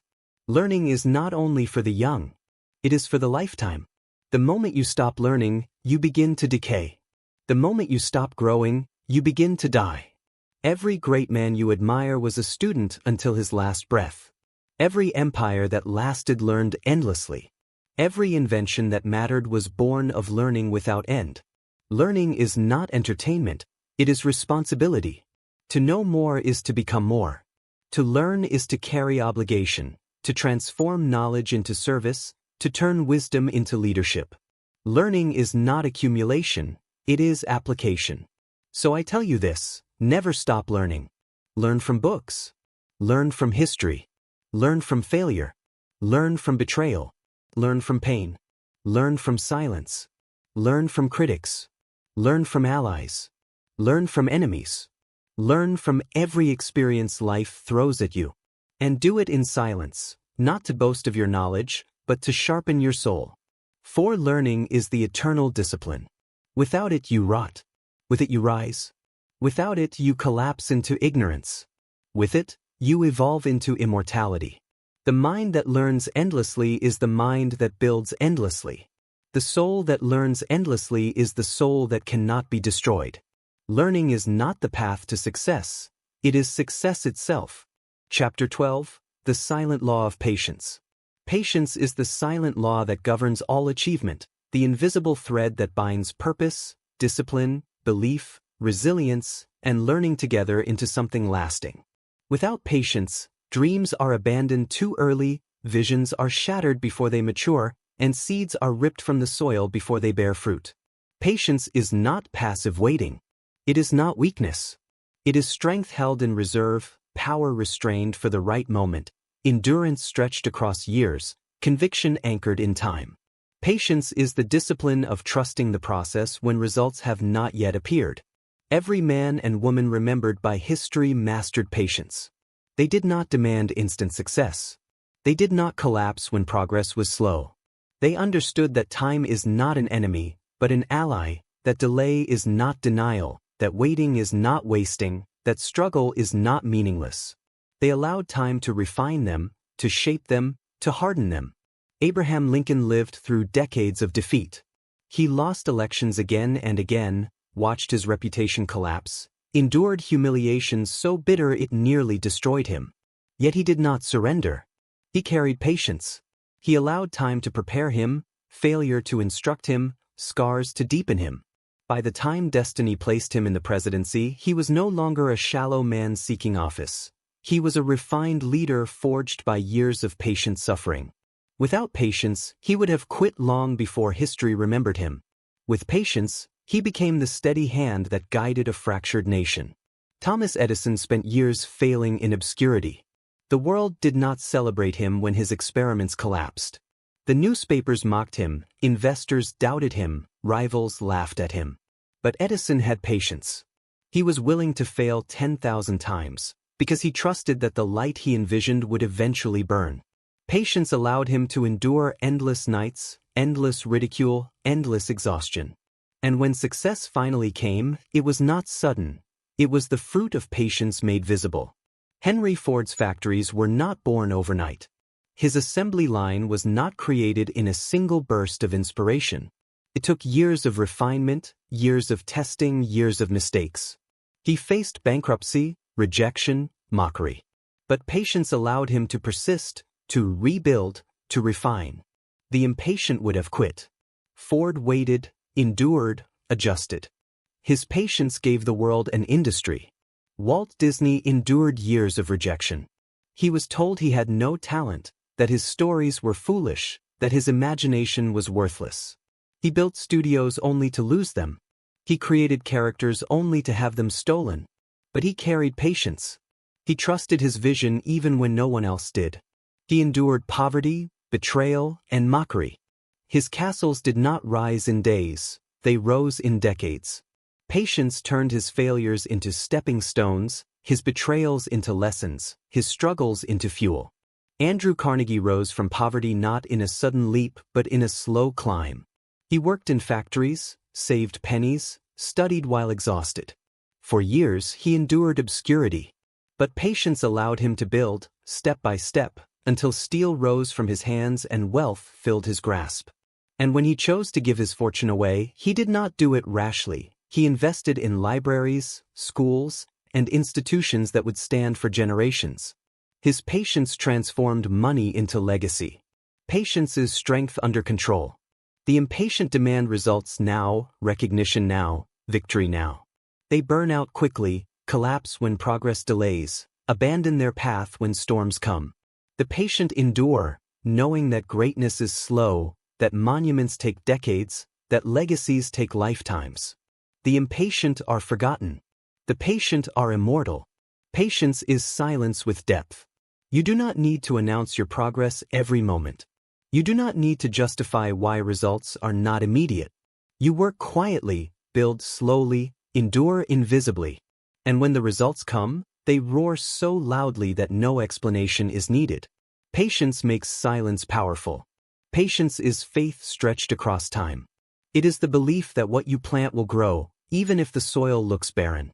It is the trust that every disciplined act will bear fruit, even if months or years pass without visible reward. It is the conviction that destiny cannot be rushed, that timing cannot be forced, that greatness must mature. Faith without patience collapses. Patience without faith drags.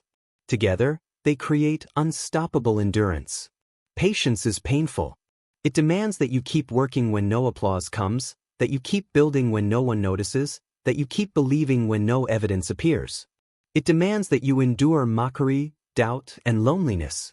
But that pain is purification. It burns away the shallow. It reveals the true. Patience is the antidote to arrogance. The arrogant demand instant reward because they believe they are entitled to it. The patient endure the long path because they know nothing great comes quickly. Patience humbles, purifies, sharpens. Patience is the ally of discipline. Discipline gives you daily action. Patience keeps you from abandoning it too soon. Discipline builds the routine. Patience keeps the routine alive when progress is invisible. Together, they form the foundation of mastery. Patience is the ally of resilience. Resilience allows you to rise after defeat. Patience allows you to rise again and again, no matter how long the war continues. Resilience is the comeback. Patience is the endurance. Together, they make a soul indestructible. Patience is the ally of learning. Learning requires time. Lessons require repetition. Mastery requires decades. The impatient quit learning when it becomes difficult. The patient learn endlessly. They absorb, they adapt, they evolve. Patience makes knowledge fruitful. Patience is the ally of adaptability. The impatient cannot adapt. They panic when plans fail, collapse when conditions change. The patient breathe, observe, adjust. They bend without breaking, because patience gives them time to see clearly. Patience is the crown of silence. You do not reveal your vision prematurely. You do not announce results before they exist. You wait. You endure. You act in silence. And when the time is right, when the work is ready, when the fruit is ripe, you unveil what you have built. Silence plus patience equals inevitability. Patience is nature's law. The seed does not become a tree overnight. The river does not carve the canyon in a day. The mountain is not formed in a week. Everything great in nature is slow, deliberate, patient. And so too is greatness in human life. To demand speed is to deny nature. To embrace patience is to align with it. So I tell you this, master patience. Do not surrender when results delay. Do not collapse when recognition hides. Do not abandon the path when progress is invisible. Keep building. Keep enduring. Keep believing. Trust time. Trust process. Trust that greatness requires maturity. For patience is not weakness. Patience is the hidden strength of all who endure. It is the silent law of destiny. Without it, you will collapse. With it, you will outlast, outbuild, outlive. Patience is the force that makes silence powerful, that makes discipline fruitful, that makes purpose eternal. Chapter 13, The Unseen Power of Faith.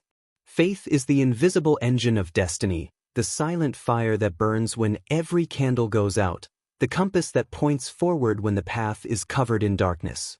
Faith is not superstition, not shallow optimism, not blind naivety. It is conviction rooted deeper than evidence, anchored stronger than logic, sharper than doubt.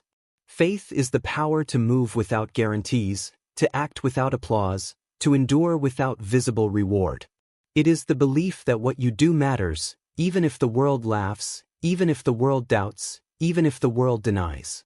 Every builder of greatness, every leader of nations, every inventor of the impossible carried faith.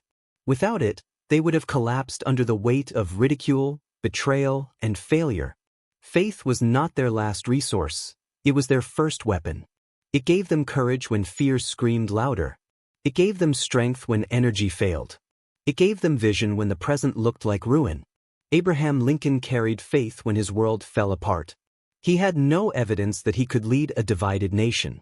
He had no guarantee that the Union could be preserved. He had no proof that freedom could be secured.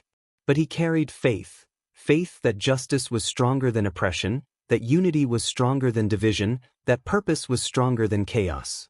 His speeches were not simply words, they were faith poured into sound. And when he stood in his darkest moments, it was not logic that carried him. It was faith. Thomas Edison carried faith when he was buried in failure. 10,000 times he could have concluded that success was impossible, that light could not be contained, that invention was a dream too great. But faith kept him alive. Faith whispered, "One more try." Faith screamed, "It is possible even if the world does not see it." His laboratories were not only places of science, they were temples of faith. He did not see only wires and filaments. He saw light before it existed, and faith carried him until it burned. Henry Ford carried faith when no one believed the common man could afford a car. He was mocked as insane, ridiculed as a dreamer, dismissed as a fool. But faith anchored him. He saw in his mind what others could not see on the road. He saw factories moving with rhythm, cars rolling into homes, workers empowered by independence. That vision required faith stronger than mockery. And when steel finally rolled onto streets, it was faith that had carried him there. Walt Disney carried faith when the world rejected him. His ideas were called childish, his dreams foolish, his imagination worthless. His first studios collapsed. His characters were stolen. His bank accounts emptied. But faith burned in him. He believed in wonder even when reality was gray. He believed in castles even when he was penniless. He believed in stories even when critics mocked him. His faith was not passive. It was active, relentless, defiant. Faith made him build when evidence said quit. Faith made him imagine when life said surrender. And his empire still glows with the faith of one man who refused to stop believing. Andrew Carnegie carried faith when poverty tried to chain him. He had no wealth, no influence, no opportunity. Yet faith burned in him. He believed knowledge could free him. He believed effort could raise him. He believed destiny could be rewritten. And later, when wealth filled his hands, his faith evolved again. He believed generosity could change generations. He believed libraries could shape minds. He believed service could outlive fortune. His empire was not built on steel alone, it was built on faith. Faith is not the denial of reality. Faith looks reality in the face, acknowledges the odds, and still declares, "It will be done." Faith does not close its eyes, it opens them wider. Faith is not shallow fantasy, it is relentless conviction. Faith is silence fortified. You do not need to announce your faith. You do not need to convince the doubters. You do not need to explain why you still believe. Faith is carried quietly, like fire hidden under ashes, waiting for the moment to roar. Faith is powerful not when shouted, but when lived. Faith is the ally of patience. Patience without faith collapses into despair. Patience requires belief that waiting is not wasting, that time is not your enemy. Faith makes patience possible. Faith whispers, the seed will grow. The soil is alive. The roots are spreading even if you cannot see them. Without faith, patience dies. With faith, patience becomes unstoppable. Faith is the ally of discipline. Discipline is hard without reward. It is exhausting without recognition. Faith keeps discipline alive when the results are invisible. Faith whispers, the routine matters. The effort is building something you cannot yet see. Keep going. Faith is the ally of resilience. Resilience allows you to rise after defeat. Faith allows you to rise believing that defeat was not the end. Faith transforms resilience from mere survival into transformation. Faith is the ally of vision. Vision is a picture of what could be. Faith is the belief that it will be.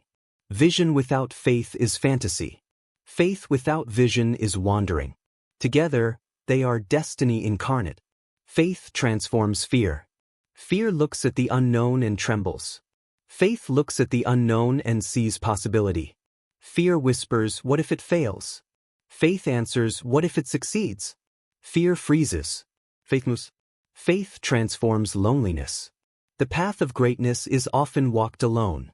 Friends may abandon you, critics may surround you, allies may betray you. Faith becomes your companion in silence. Faith tells you that solitude is not emptiness, it is preparation. Faith fills the silence with meaning. Faith transforms defeat. Most see failure as the end. Faith sees failure as a step. Faith refuses to let defeat define destiny. Faith insists that loss is temporary, that setbacks are setups, that endings are beginnings in disguise. Faith transforms mortality. Men die, empires collapse, wealth fades.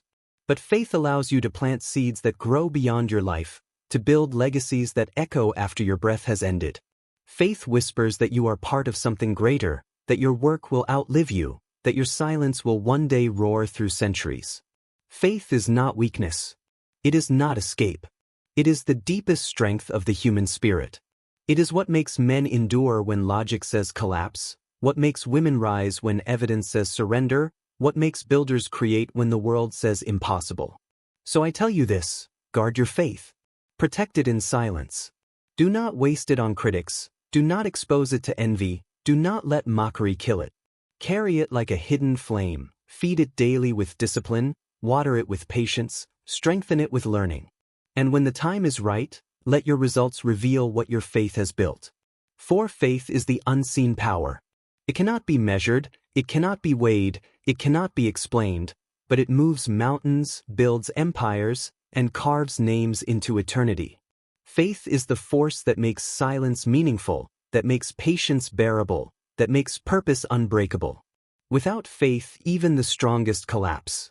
With faith, even the weakest rise. Faith is the fire of immortality. Chapter 14, The Razor of Focus. Focus is the great amplifier of human potential, the blade that cuts through distraction, the force that channels scattered energy into unstoppable precision. A man with talent but without focus is like a torch burning in the wind, bright for a moment, then extinguished. A man with focus, even if his flame is small, can ignite revolutions, because his energy is not wasted, it is concentrated. Focus is not about doing more. Focus is about cutting away until only the essential remains, until every breath, every movement, every hour serves the mission. History is not shaped by those who did everything. It is shaped by those who did one thing with relentless focus. Men who scattered themselves across endless pursuits were forgotten. Men who cut away distraction, who disciplined their attention, who narrowed their lives into a single burning line, carved themselves into eternity. Abraham Lincoln did not rise because he chased 1,000 ambitions. He rose because he focused relentlessly on one, preserving the Union. Every speech, every strategy, every decision bent toward that singular goal. He did not waste time on trivial pursuits, he did not scatter his energy on distractions. His focus was so sharp that it carried him through despair, through opposition, through war itself. Without focus, he would have been a politician among millions. With focus, he became a savior of a nation. Thomas Edison was not the only inventor of his time. Thousands experimented, thousands dreamed, thousands tinkered. But Edison had focus. His laboratories were not playgrounds, they were temples of concentrated energy. He poured himself relentlessly into his work, refusing to scatter his genius across meaningless pursuits. His focus allowed him to fail thousands of times without losing direction, to endure ridicule without distraction, to channel every ounce of his being into invention. That is why his name endures while so many others vanished. Henry Ford was not the first to build cars. Dozens tried, many failed, some succeeded. But Ford had a singular focus, a car for the common man. He did not waste energy competing in luxury markets or chasing applause from elites. He focused on efficiency, on affordability, on the assembly line. His focus transformed an idea into an industry into an empire, and an empire into a world transformed. Focus gave him power others lacked. Walt Disney was not the only dreamer, not the only storyteller, not the only artist.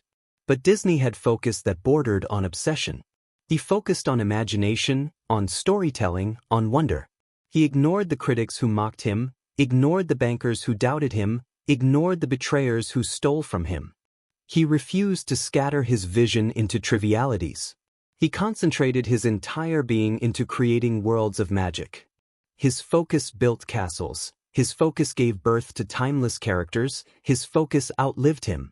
Andrew Carnegie was not the only immigrant who came to America in poverty. Millions arrived with hunger and hope. But Carnegie had focus. He focused on steel. While others drifted between trades, between distractions, between opportunities, Carnegie sharpened himself on one industry. His focus allowed him to rise faster, to build bigger, to dominate stronger. And when wealth came, he focused again, not on indulgence but on service. His philanthropy was not scattered, it was concentrated on education, on libraries, on knowledge. His focus multiplied his impact beyond fortune into legacy. Focus is ruthless. It demands sacrifice. It demands you abandon distractions, pleasures, even opportunities that do not align with your mission. Focus is saying no to applause so you can say yes to destiny. Focus is silence sharpened. You do not need to tell the world what you are doing. You focus on doing it. The results will speak louder than noise ever could. Focus is painful. It requires you to cut away from the herd, to walk alone, to refuse what others indulge in. While others scatter themselves across endless diversions, you channel yourself into one burning line. The world calls it obsession. History calls it greatness. Focus is clarity in motion. Clarity tells you what matters. Focus commits you to it fully. Without clarity, focus drifts. Without focus, clarity dies. Together, they form the spear that pierces impossibility. Focus is patience enforced. It keeps you from abandoning your mission when results are slow. Focus says, stay here. Keep working. Do not scatter. Do not abandon. The impatient break focus and chase distractions. The patient stay fixed until results arrive. Focus is discipline embodied. Discipline gives you routines. Focus gives those routines purpose. Discipline without focus becomes empty habit. Focus without discipline becomes wasted energy. Together, they create mastery. Focus is faith-tested. Faith gives you conviction that what you cannot see is possible. Focus directs that faith into action, channeling your belief into daily work. Without focus, faith becomes fantasy. With focus, faith becomes destiny. Focus is silence intensified. You do not broadcast your plans. You do not scatter your energy into words. You channel it into action, into results, into building. Silence plus focus equals inevitability. Focus transforms weakness into strength. A weak man scattered is nothing. A weak man focused is unstoppable. A magnifying glass does not create sunlight, it concentrates it. That concentration sets fire to anything it touches. So too does focus turn ordinary energy into extraordinary power. Focus transforms time. The unfocused man wastes decades chasing distractions. The focused man compresses decades into years. His concentrated effort achieves in one lifetime what others could not in 10. Focus transforms pain. Pain distracts the unfocused, they drown in it. Pain sharpens the focused, they use it as fuel. Every wound becomes instruction, every scar becomes reminder, every hardship becomes fire to feed their mission. Focus transforms legacy. Men who scatter their lives are forgotten. Men who focus are remembered. They leave behind not fragments but monuments, not noise but thunder, not moments but eternity. So I tell you this, focus. Ruthlessly cut away distraction. Refuse to scatter your life into meaningless pursuits. Silence the noise, abandon the trivial, reject the superficial. Choose one mission, one vision, one destiny, and pour yourself into it fully. Focus until you are called obsessed. Focus until you are left alone. Focus until your silence roars louder than the noise of millions. For focus is the razor of destiny. It cuts away weakness. It carves monuments. It pierces impossibility. Without focus, you will drift and disappear. With focus, you will burn and endure. Focus is not a choice for the destined. It is the requirement of immortality. Chapter 15, The Price of Sacrifice.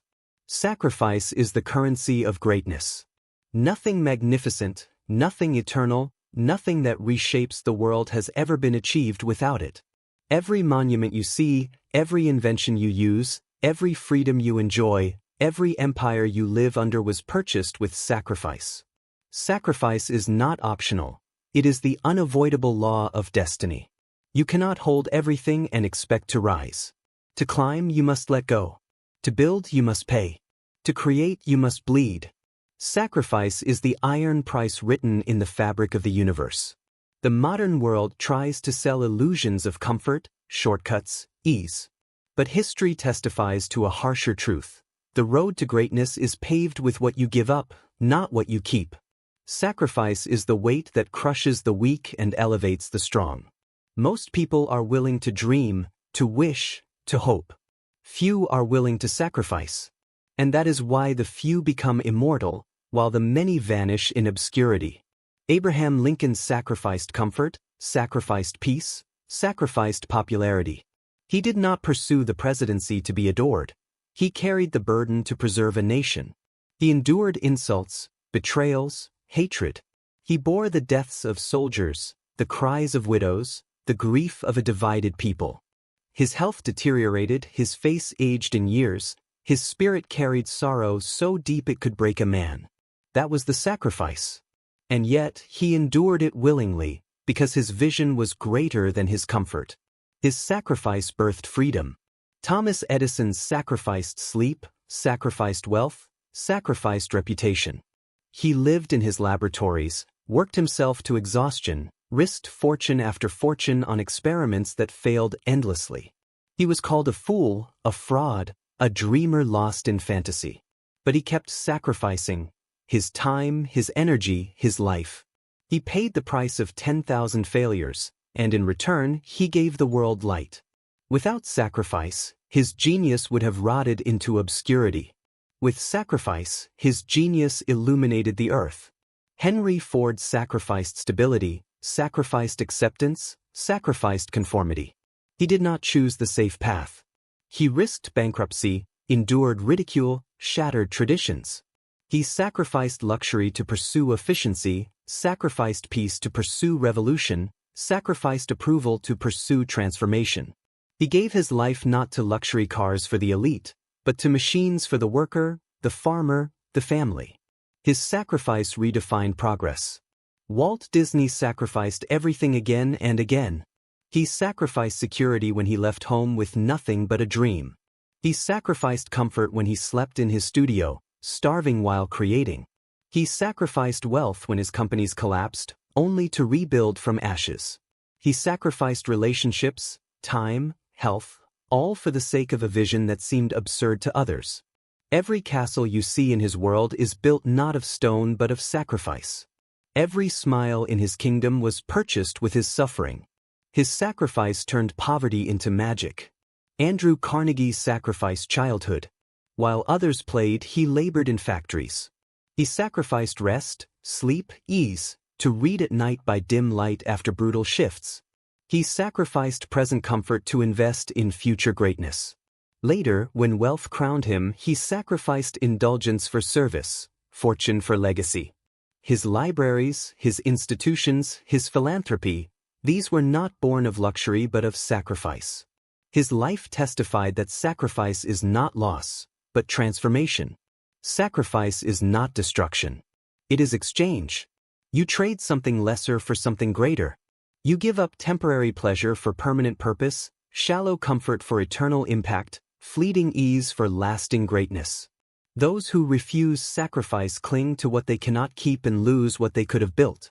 Those who embrace sacrifice let go of what they cannot keep to gain what can never be taken away. Sacrifice is silence sharpened. You do not announce every cost you pay, every night you lose, every comfort you abandon. You endure in silence, you pay in silence, you bleed in silence. And when the results come, they testify louder than any words. The world sees your triumph but not your sacrifice. Let it be so. Your sacrifice is your secret weapon. Sacrifice is painful. It will tear from you what you love. It will demand sleep, relationships, recognition, ease. It will demand you walk alone, misunderstood, despised. But that pain is the purification of destiny. The fire of sacrifice burns away weakness, burns away distraction, burns away selfishness. What remains is steel. Sacrifice is misunderstood by the weak. They see only loss. They see only pain. They see only emptiness. But the strong see truth. Sacrifice is not the end, it is the beginning. Sacrifice is the seed planted in soil. The seed dies, but the tree rises. The comfort dies, but the legacy rises. The pleasure dies, but the greatness rises. Sacrifice is death transformed into life. Sacrifice transforms discipline into destiny.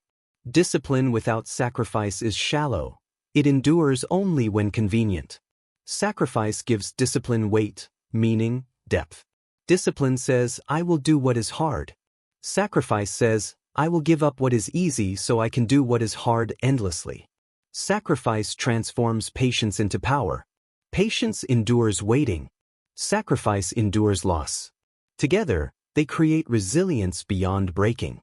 Sacrifice transforms faith into fire. Faith without sacrifice is cheap. Faith with sacrifice is conviction. Every time you give something up for your vision, you prove your faith is real. Every time you pay the price, you strengthen your belief. Sacrifice is the blood of faith. Sacrifice transforms focus into immortality. Focus requires you to choose. Sacrifice requires you to abandon. Focus narrows the mind. Sacrifice sharpens the will. Together, they create unstoppable force. Sacrifice is universal law. Every empire was built on it. Every invention was forged by it. Every leader endured it. Those unwilling to sacrifice remained in the shadows. Those who embraced sacrifice reshaped the world. So I tell you this, embrace sacrifice. Do not run from it. Do not fear it. Do not resent it. Pay the price. Bleed for your purpose. Endure the loneliness. Surrender the comfort. Abandon the trivial. Sacrifice what you must so that you may become who you are destined to be. For sacrifice is not loss. It is the only true investment. It is the currency of greatness, the cost of immortality, the price of destiny. Without sacrifice, you will remain ordinary. With sacrifice, you can become eternal. Chapter 16. The Relentless Law of Persistence.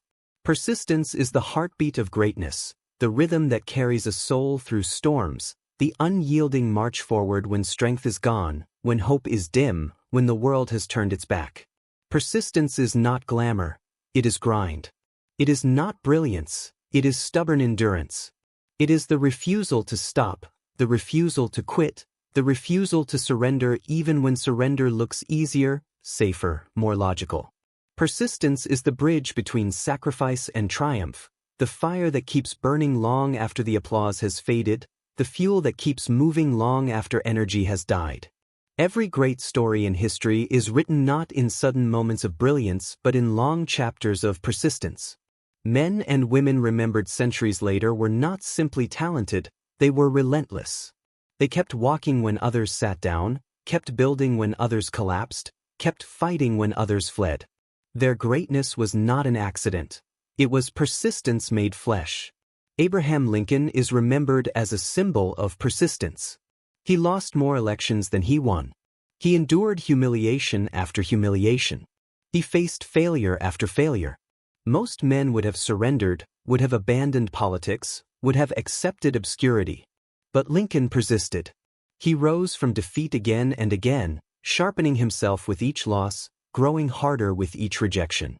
By the time destiny gave him the presidency, he was no longer the man who failed. He was the man who could not be destroyed. His persistence turned ridicule into reverence, failure into foundation, obscurity into immortality. Thomas Edison is persistence embodied. 10,000 failures could have buried him. 10,000 collapses could have broken him. 10,000 humiliations could have silenced him. But persistence drove him back to his experiments day after day, night after night. His genius was not his mind alone. It was his refusal to quit. The world saw his light bulb as invention. In truth, it was persistence crystallized into glass. Without persistence, his name would have vanished with the countless others who dreamed but surrendered. Henry Ford faced bankruptcy, betrayal, ridicule. Investors abandoned him, rivals mocked him, society dismissed him. Yet persistence carried him. He rebuilt when his companies failed. He adjusted when his systems collapsed. He continued when his enemies jeered. His assembly line was not a sudden spark. It was persistence grinding through years of rejection and trial. His empire of steel was not born of ease. It was persistence refusing to die. Walt Disney is persistence disguised as magic. He was told repeatedly he lacked imagination, that his stories were childish, that his dreams were foolish. His companies failed, his characters were stolen, his finances collapsed. Yet he persisted. He drew again when he was penniless. He rebuilt again when he was betrayed. He pitched again when he was rejected. Every castle in his kingdom is built on persistence. Every smile his empire produces is paid for by his relentless refusal to quit. His persistence turned a starving artist into an immortal dreamer. Andrew Carnegie is persistence sharpened by poverty. He worked long hours in factories as a boy, endured exhaustion, hunger, despair. Yet he persisted in learning, persisted in climbing, persisted in building. He did not stop when he was tired, he stopped when he was done. His persistence lifted him from obscurity into wealth, from poverty into power. Later, his persistence in giving transformed wealth into service. His philanthropy was not shallow, it was relentless, as enduring as his empire. Persistence is silence made unstoppable. You do not need to announce your determination. You do not need to explain why you continue. You do not need to justify your refusal to quit. You simply move forward, step by step, act by act, day by day. And in time, your persistence becomes undeniable. Critics are silenced not by arguments but by results. Enemies are crushed not by words but by survival. Persistence speaks with the authority of time. Persistence is painful. It demands that you keep moving when energy is gone, when hope is dim, when the road is endless. It demands that you rise again and again from the ashes of defeat, that you endure humiliation after humiliation, that you work without recognition, without reward, without relief. It demands everything, but in return, it gives immortality. Persistence is lonely. Others will quit. Others will mock you for continuing. Others will call you obsessed, foolish, delusional. You will walk alone while they rest. You will climb while they sit. You will endure while they laugh. But when the summit is reached, it will be you standing, not them. Their laughter will be forgotten. Your persistence will be remembered. Persistence is the ally of sacrifice.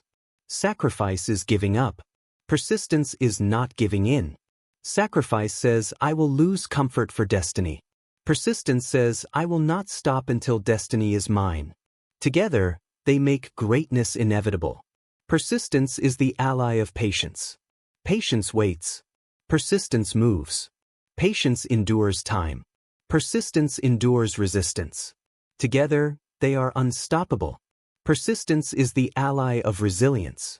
Resilience rises after defeat. Persistence keeps rising until defeat surrenders. Resilience survives blows. Persistence wins wars. Persistence is the ally of faith. Faith believes the unseen is possible. Persistence makes it visible by refusing to quit. Faith sees the vision. Persistence builds it brick by brick, day by day, failure by failure. Persistence transforms fear. Fear thrives in hesitation. Persistence kills fear by constant action. Fear whispers, stop before you fail. Persistence answers, I will continue even if I fail 10,000 times. Persistence transforms time. The persistent do not collapse in years of struggle. They endure them, they multiply them, they compress decades into lifetimes of achievement. Their persistence outlives the impatient, outlasts the talented, outshines the lucky. Persistence transforms failure. For most, failure is the end. For the persistent, failure is the beginning of the next attempt. Every failure becomes fuel. Every rejection becomes reason. Every defeat becomes foundation. Failure cannot kill the persistent, it only strengthens them. Persistence transforms legacy. Men remembered centuries later are not those who won easily but those who refused to quit when everything said they should. Their names echo because their persistence carried them through storms that destroyed others. So I tell you this, persist. Do not quit. Do not surrender. Do not collapse. Endure the ridicule. Endure the exhaustion. Endure the silence. Rise again and again. Keep moving until the mountain bends. Keep working until destiny yields. Keep persisting until the world itself bows to your endurance. For persistence is the relentless law of greatness. Without it, you will be forgotten. With it, you will be immortal. Persistence is not an act. It is an identity. Become persistence and nothing can destroy you. Chapter 17, The Fire of Courage. Courage is the fire in the soul that refuses to be extinguished by fear, the invisible strength that holds a trembling heart steady, the roar inside a whispering spirit that says, do it anyway. Courage is not the absence of fear, it is the mastery of fear. It is the decision to move forward even when your hands shake, even when your knees tremble, even when every voice around you tells you to stop. Courage is the foundation of every act of greatness, the spark behind every revolution, the breath that turns weakness into strength, the unseen flame that makes persistence possible. Without courage, discipline collapses into routine without meaning. Without courage, patience rots into apathy. Without courage, focus weakens into indecision. Without courage, sacrifice is unbearable. Without courage, persistence dies at the first great blow. Courage is the gate through which every virtue must pass to live. It is the core, the essence, the fire. History bows to courage. The names we remember, the empires we admire, the inventions we still use, the freedoms we still enjoy, every one of them was purchased with courage. Not once, not twice, but again and again by men and women who faced fear, who stared death in the eyes, who heard the laughter of critics and the mockery of enemies, who endured loneliness and despair, and yet moved forward anyway. Abraham Lincoln was courage embodied. He did not lead a united, peaceful people. He led a fractured nation, filled with hatred, with violence, with betrayal. Half the country despised him, enemies plotted against him, allies doubted him. His every move was scrutinized, mocked, attacked. He buried his children while carrying the burden of a war that split families apart. To rise each morning, to continue leading, to continue speaking of unity when the nation wanted blood, that was courage. His speeches were not mere words. They were courage clothed in sound. His presidency was not mere politics. It was courage sculpted into history. Thomas Edison was courage in practice. 10,000 failures would have broken most men. 10,000 humiliations would have silenced most inventors. 10,000 bankruptcies would have ended most careers. But Edison had courage. The courage to rise again, to risk again, to fail again. Every experiment was an act of courage, every attempt a declaration that fear of failure would not own him. The light bulb was not only invention, it was courage crystallized. Henry Ford faced laughter from the powerful, betrayal from investors, collapse from his own attempts. To continue in the face of bankruptcy required courage. To insist that the common man could own a car required courage. To challenge the traditions of industry required courage. He did not conquer because he was never afraid. He conquered because courage carried him through fear. His assembly line was not only a system, it was courage forged in steel. Walt Disney's entire empire was courage drawn on paper. He was laughed at, rejected, told he had no imagination, told his dreams were foolish. He lost companies, lost friends, lost money, lost characters. But he had courage. Courage to dream again when dreams were stolen. Courage to create again when critics mocked. Courage to invest again when banks refused him. His castles are not only structures of stone, they are monuments of courage, reminders that imagination plus courage is more powerful than fear plus doubt. Andrew Carnegie had courage when he was a boy in poverty, when he worked in factories, when exhaustion and hunger could have broken him. He had courage to believe that knowledge could set him free, courage to save when others wasted, courage to build when others feared risk. Later, when wealth filled his hands, he had courage again, not to indulge, but to give. To sacrifice fortune for the future required courage greater than greed.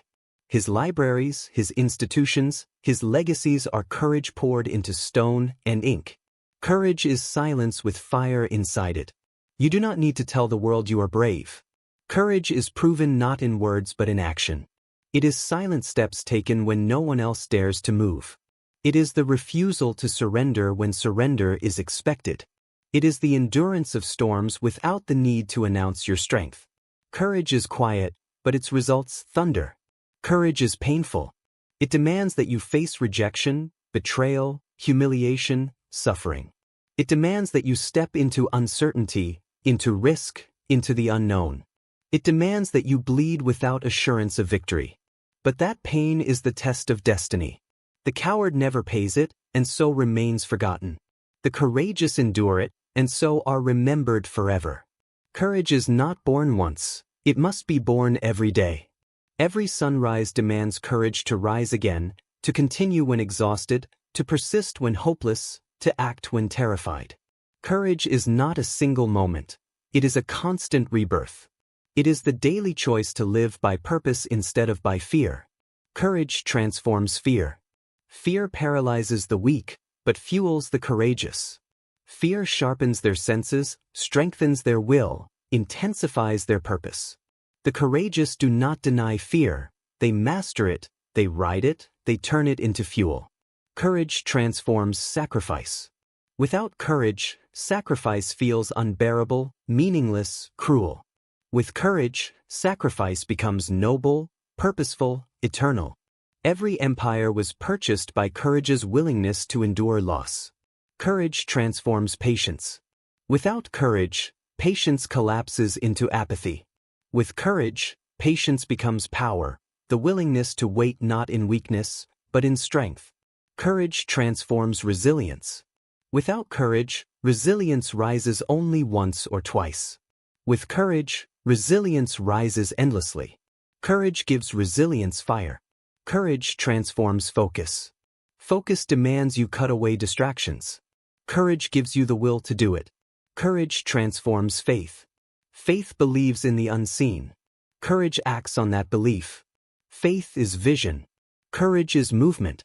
Together, they are unstoppable. Courage transforms legacy. The coward dies quietly, forgotten. The courageous die loudly, remembered forever. Not because they avoided fear, but because they mastered it. Their names echo because courage gave them voice. So I tell you this, be courageous. Do not wait for fear to disappear, it never will. Do not wait for conditions to be safe, they never are. Move anyway. Speak anyway. Build anyway. Sacrifice anyway. Persist anyway. Let courage burn in silence, unannounced, unseen, until your results roar across the world. For courage is not simply one virtue among many, it is the root of all virtues. Without courage, nothing survives. With courage, everything is possible. Courage is the fire that melts fear, the steel that endures storms, the breath that keeps a dying soul alive. Courage is not for the chosen, it is for the willing. Be willing and the world cannot break you. Chapter 18, The Iron Energy of Willpower. Willpower is the last fortress of the soul, the iron energy that remains when strength is gone, when discipline has been tested, when courage trembles, when persistence feels impossible. Willpower is not muscle, not intellect, not talent. It is raw spirit. It is the force that whispers, I will not stop, even when the body is broken, even when the mind is weary, even when the world has already buried you. Willpower is the invisible current of the human heart, the raw electricity that carries men and women across deserts, through storms, into wars, and out of despair. It is not visible, but it is undeniable. Without willpower, greatness collapses. With willpower, even the weakest can rise. Every immortal name in history carried willpower as their hidden weapon. It was not that they never tired, it was that their will refused to die when everything else collapsed. It was not that they never failed, it was that their will refused to surrender in the face of failure. Willpower is the essence of endurance, the secret fire behind the monuments of destiny. Abraham Lincoln carried willpower through despair darker than night. He knew depression, knew grief, knew loneliness. He could have collapsed under the weight of endless defeat, endless criticism, endless loss. But his willpower held him upright. It was not his body, it was weary. It was not his heart, it was wounded. It was not his allies, they doubted him. It was his will, his unbreakable decision to continue, to endure, to lead. His speeches are remembered as words of hope, but behind them was willpower forged in silence. Thomas Edison's laboratories were not monuments of ease, they were furnaces of willpower. 10,000 failures would have ended any man. 10,000 failures would have crushed hope, destroyed belief, shattered faith. But Edison's willpower would not surrender. His mind said exhausted. His finances said finished. His rivals said foolish. His body said collapse. But his will said, again. His inventions were not born simply of genius. They were born of willpower refusing to die. Henry Ford's empire was carved by willpower. Bankruptcy could have ended him. Mockery could have silenced him. Betrayal could have broken him. But willpower pulled him through. He did not build the assembly line because it was easy, he built it because his will demanded it. Every gear in his factories was powered not only by machines, but by the willpower of one man who refused to quit until progress bent to his vision. Walt Disney's castles were built on willpower. His characters stolen, his studios collapsed, his ideas rejected, yet his will endured. He drew again when he had nothing. He pitched again when the doors slammed shut. He dreamed again when the world called him foolish. He had no guarantees. He had no resources. He had no allies. But he had willpower. And that was enough. His worlds of wonder were paid for with the currency of his will. Andrew Carnegie's rise from poverty was not the story of opportunity alone, it was the story of willpower. Exhausted from factory labor, beaten down by hardship, tempted by despair, yet he willed himself to learn, willed himself to save, willed himself to rise. Later, when fortune crowned him, he willed himself again, not into indulgence, but into service, giving away his wealth to plant seeds for generations he would never see. Willpower carried him from nothing into eternity. Willpower is silence with fire in its chest. You do not shout your willpower. You live it. You carry it quietly, hidden from view, but unbreakable within. Others see your results later and call it luck, genius, destiny. But you know the truth, it was willpower. It was the decision to rise when nothing remained, the refusal to quit when all seemed lost, the inner voice that would not die. Willpower is forged in pain. It is not built in comfort, not born in ease. It is forged in suffering, in exhaustion, in despair. It is the fire that appears only when everything else has been stripped away. Talent collapses, genius falters, energy dies, but willpower remains. It is the core of the soul that cannot be taken, cannot be broken, cannot be stolen. Willpower is not endless energy, it is chosen energy. It is the decision to act again even when drained, to move again even when broken, to rise again even when defeated. It is not about how much strength you have, it is about how much will you can summon. Willpower transforms fear. Fear says stop. Willpower says forward. Fear says you cannot. Willpower says I must. Fear freezes. Willpower burns. Willpower transforms failure. Failure says quit. Willpower says try again. Failure says you have lost everything. Willpower says I still have myself, and that is enough. Willpower transforms time. The man who gives up wastes years. The man of willpower multiplies them. He uses every day, every hour, every breath. He refuses to waste, refuses to delay, refuses to surrender. His willpower turns decades of effort into lifetimes of achievement. Willpower transforms legacy. You will not be remembered for how easy your path was. You will be remembered for how unbreakable your will was. Monuments are not built on talent, they are built on willpower refusing to collapse. Legacies are not carved by ease, they are carved by willpower refusing to surrender. Willpower is the ultimate silence. You do not need to tell the world you are strong. You do not need to announce your endurance. You endure. You persist. You continue. Your willpower is invisible, but its results will be undeniable. So I tell you this, cultivate willpower. Build it in silence. Strengthen it with discipline. Feed it with purpose. Sharpen it with focus. Harden it with sacrifice. When fear screams, let willpower whisper louder. When failure mocks, let willpower answer stronger. When despair demands surrender, let willpower declare, not yet. For willpower is the iron energy of the human spirit. It is the final resource, the last fortress, the hidden fire. With willpower, you are indestructible. Without it, even the strongest crumble. Willpower is not only survival, it is triumph. It is the essence of immortality. Chapter 19. The Throne of Self-Mastery. Self-mastery is the highest throne a man can sit upon, the greatest empire he can rule, the ultimate battlefield he must conquer. It is easier to dominate nations than to govern one's own impulses, easier to command armies than to command one's own thoughts, easier to control others than to control oneself. But history has proven one eternal law. The man who cannot master himself will eventually lose everything he builds, while the man who rules himself will endure even when his empires fall. Self-mastery is not glamorous. It is unseen. It is silence within silence. It is the war waged in the dark, away from applause, away from recognition. It is the refusal of the hand that reaches for indulgence. It is the restraint of the tongue that burns to lash out.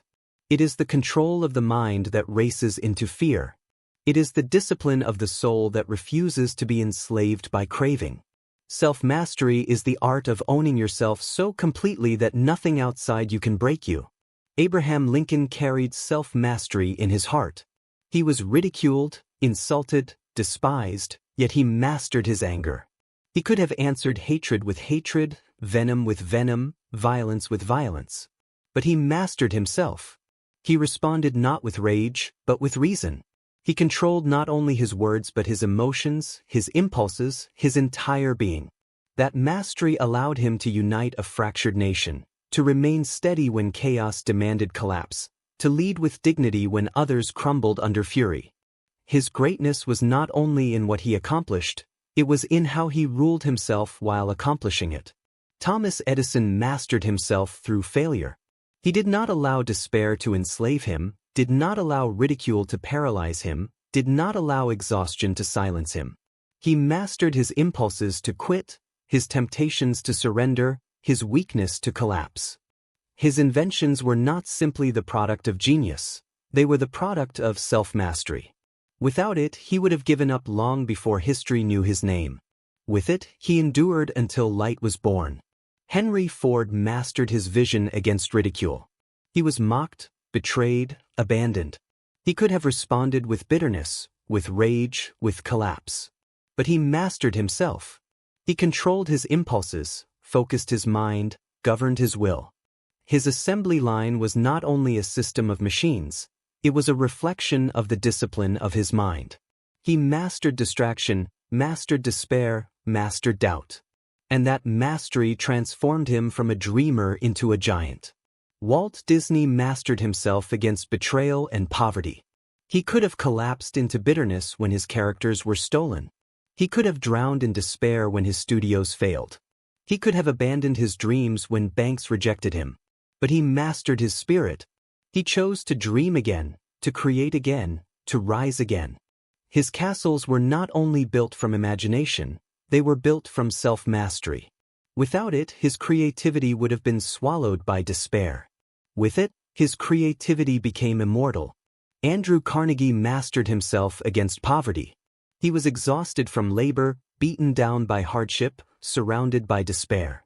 But he mastered his desires, refused indulgence, refused laziness, refused despair. He governed his mind, disciplined his habits, focused his will. Later, when fortune filled his hands, he mastered himself again, not allowing greed to rule him, but generosity. He gave away his wealth because he ruled his fortune instead of letting fortune rule him. That is the essence of self-mastery, to rule yourself so completely that even abundance cannot corrupt you. Self-mastery is silence sharpened into sovereignty. You do not need to announce your restraint, your discipline, your control. You live it. You carry it in silence. Others see only your composure, your results, your endurance. They do not see the invisible war within, the daily decisions, the countless refusals, the constant restraint. But that is where immortality is forged. Self-mastery is painful. It demands denial of comfort, denial of indulgence, denial of cravings that scream louder than reason. It demands that you say no when everything inside you says yes. It demands that you endure loneliness, hunger, exhaustion, temptation, and still refuse to surrender your control. But that pain is purification.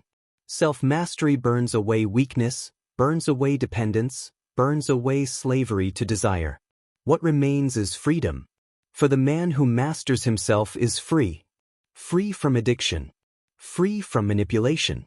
Free from fear. Free from the opinions of others. He is not enslaved by praise, not destroyed by criticism, not paralyzed by doubt. He moves as he chooses, acts as he wills, builds as he decides. That is true sovereignty.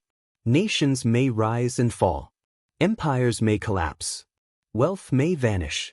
But the man who rules himself remains unshaken, Because his kingdom is within. Self-mastery transforms discipline. Discipline without self-mastery is fragile, easily broken by temptation. Self-mastery hardens discipline into lifestyle, into identity. Self-mastery transforms focus. Focus requires cutting away distractions. Self-mastery enforces it daily, refusing the lure of indulgence, refusing the pull of noise. Self-mastery transforms sacrifice.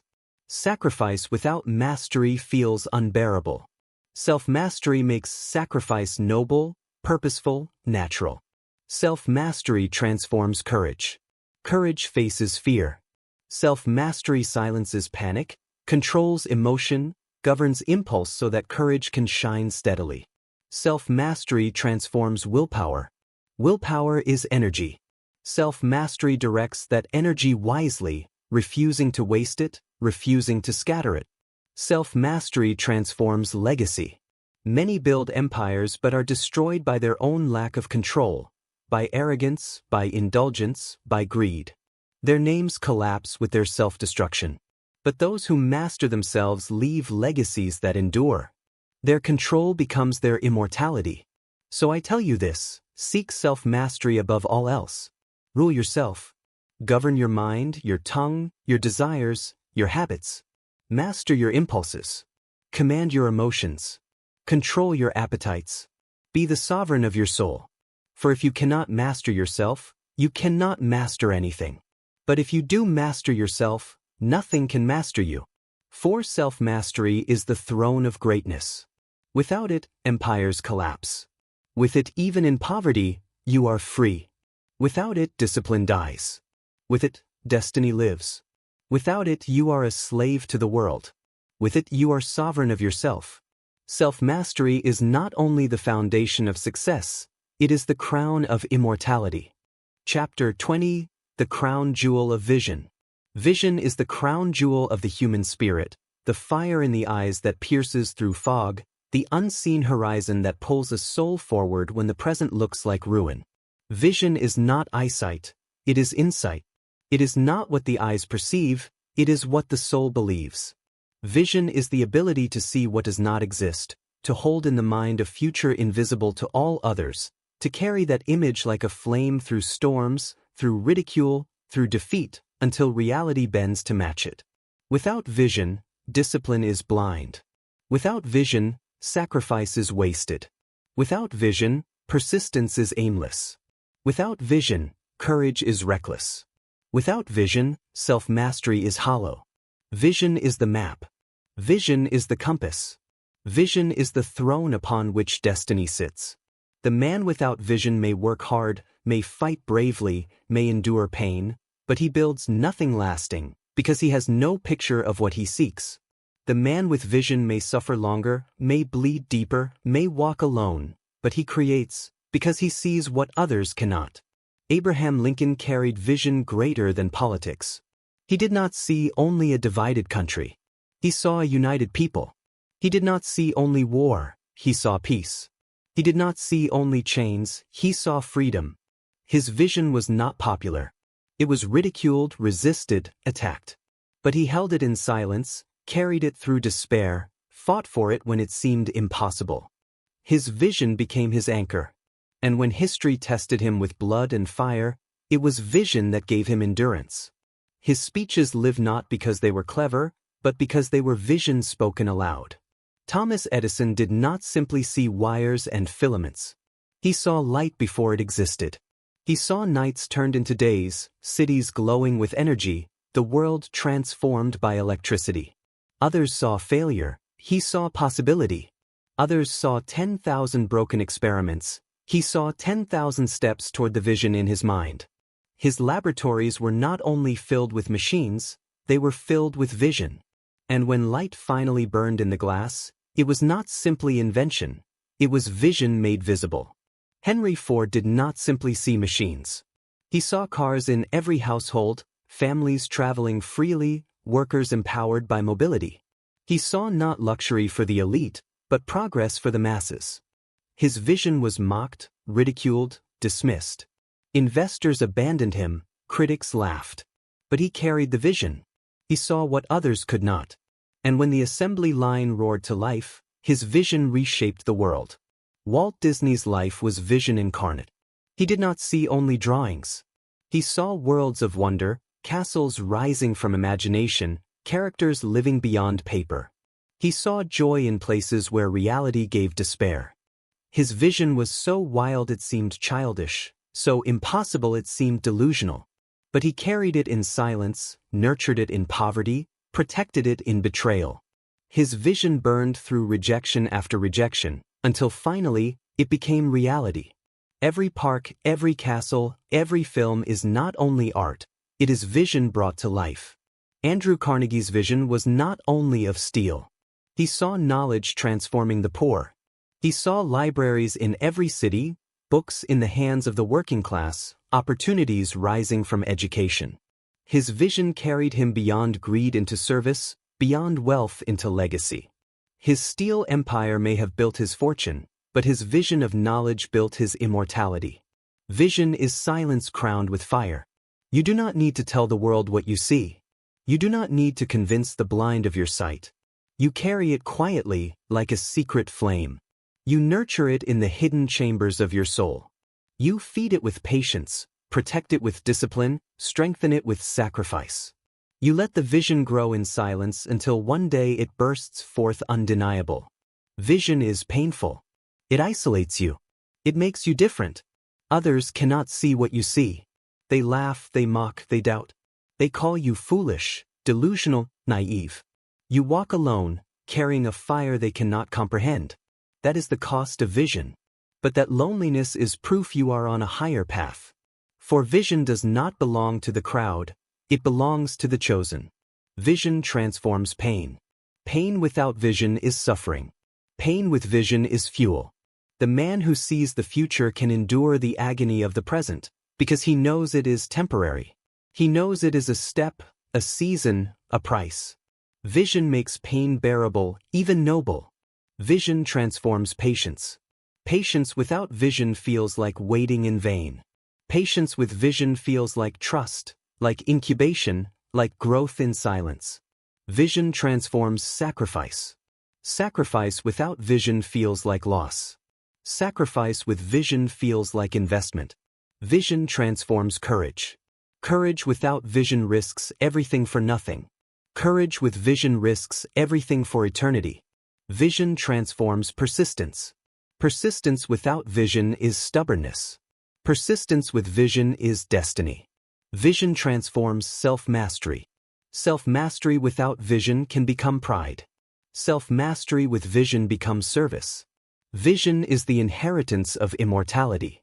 When a man dies, his body is buried, his wealth is divided, his name may fade. But if he carried vision, if he planted it in others, if he built it into reality, then his vision outlives him. His bones decay, but his vision breathes. That is why men like Lincoln, Edison, Ford, Disney, Carnegie are still alive in memory, not because they lived, but because their vision lives. So I tell you this, protect your vision. Do not throw it before doubters. Do not expose it to envy. Do not waste it on the blind. Carry it in silence. Nurture it in solitude. Build it with patience. Strengthen it with sacrifice. Guard it with discipline. And when the time comes, let the world see not your words but your vision made flesh. For vision is the crown jewel of destiny. Without it you wander. With it you conquer. Without it you are forgotten. With it you are immortal. Vision is not luxury, it is necessity. It is not accessory, it is foundation. It is not dream, it is destiny unseen. Vision is the crown upon the throne of self-mastery. Wear it in silence. Build it in shadows. Reveal it only in results. And when you do, the world will bow not to you, but to the vision you carried when no one else believed. Chapter 21. The Road of Destiny. Destiny is the great orchestration of life, the invisible river that carries the willing toward purpose, the silent design that waits not at the beginning but at the end of endurance. Destiny is not accident, not luck, not coincidence. Destiny is the harvest of every decision, every sacrifice, every act of discipline, Every moment of patience, every surge of courage, every spark of willpower, every act of self-mastery, every silent step taken when no one was watching. Destiny is the crown waiting at the summit of struggle. It cannot be handed, it cannot be inherited, it cannot be stolen. It must be earned. Men and women cry out for destiny, as if it were a gift waiting to be dropped into their hands. They wait for it.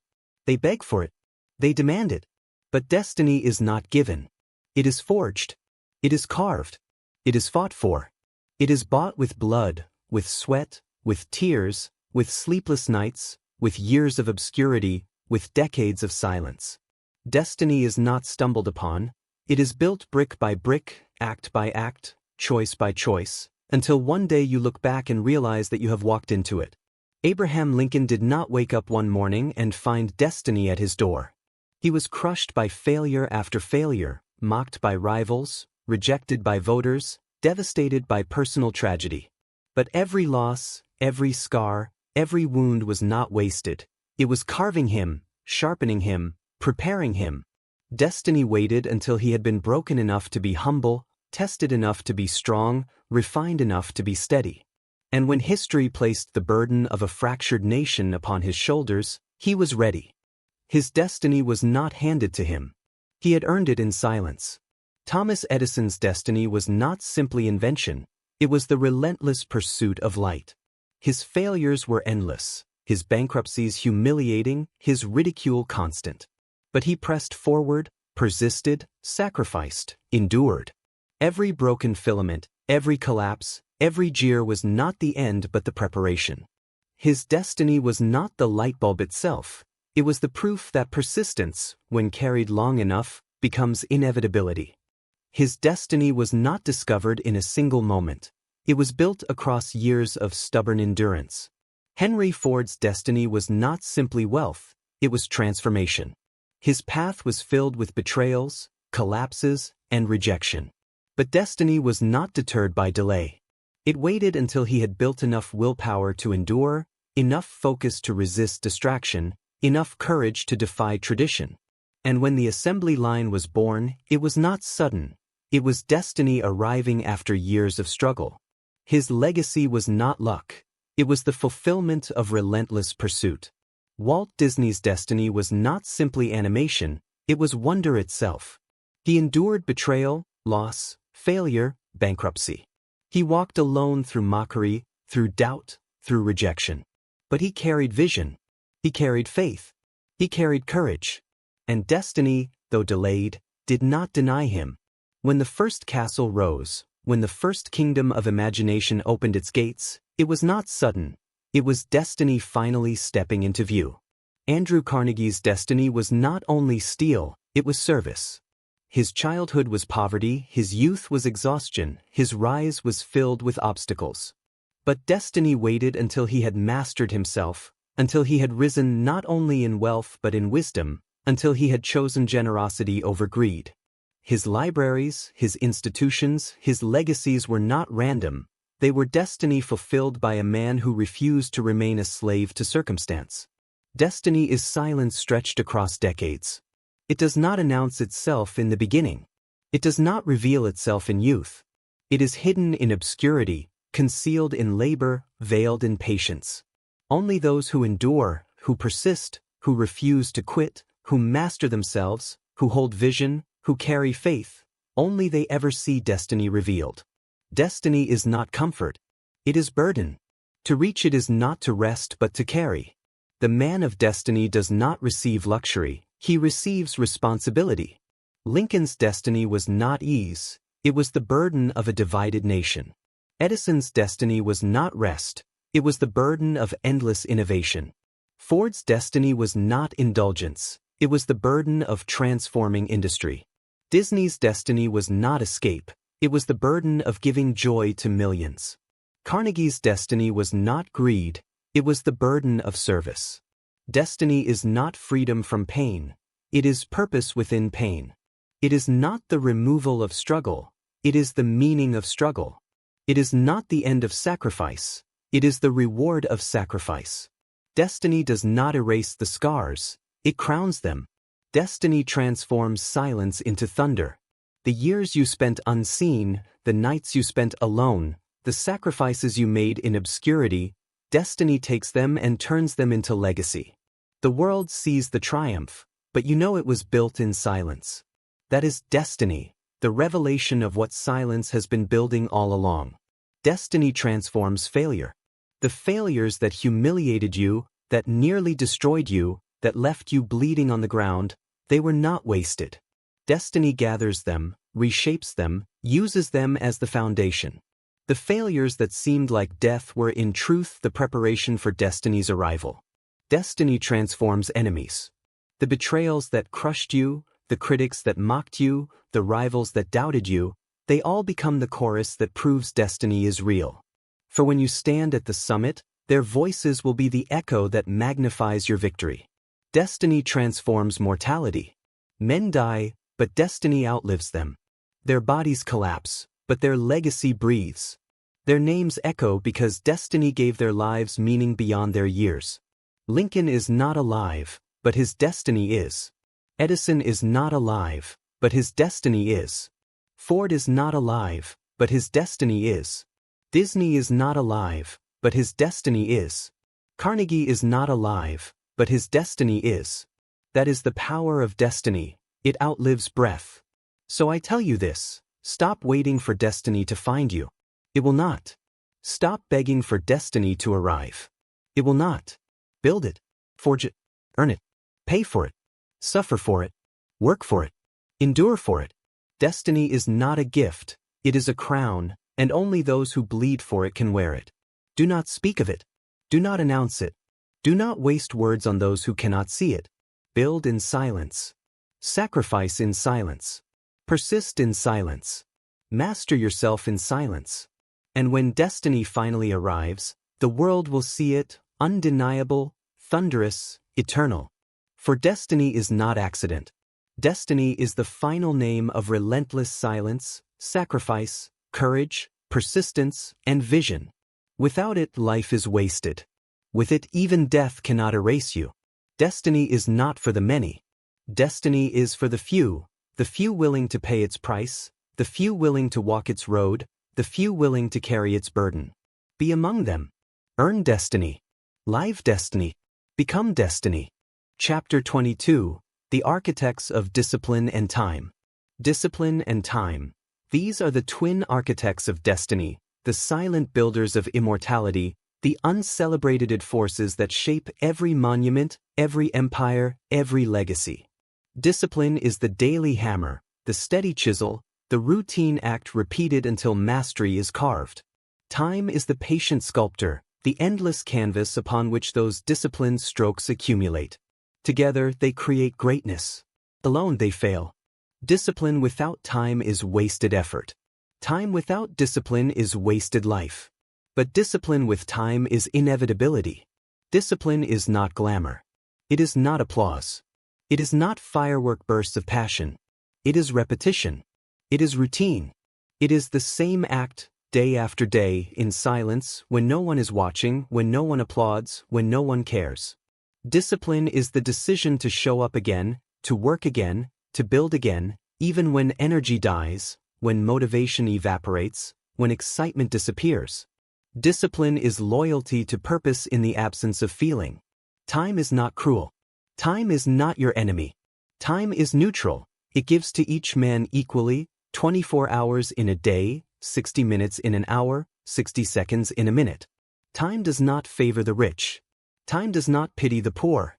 Time does not bend for genius. Time does not yield to talent. Time yields only to discipline. It is the disciplined who bend time, who compress decades into years, who multiply their days into immortality. Abraham Lincoln's rise was discipline stretched across time. He studied law at night while laboring by day. He read by candlelight when his body was exhausted. He trained his mind relentlessly. For years, no one noticed. For years, his efforts bore no fruit. But discipline with time sharpened him, refined him, prepared him. By the time destiny called, he was not raw, he was ready. His greatness was not born in office. It was forged in silence, discipline across time. Thomas Edison's laboratories were temples of discipline. He did not wait for inspiration. He worked, hour after hour, experiment after experiment, failure after failure. His discipline was not occasional, it was endless. And time, though it mocked him with years of failure, eventually yielded to him. His inventions were not sudden, they were the harvest of discipline multiplied by time. His genius was not a spark. It was a fire built stick by stick, day by day, until the world glowed. Henry Ford's factories were monuments of discipline. He did not wake one morning with an assembly line in his head.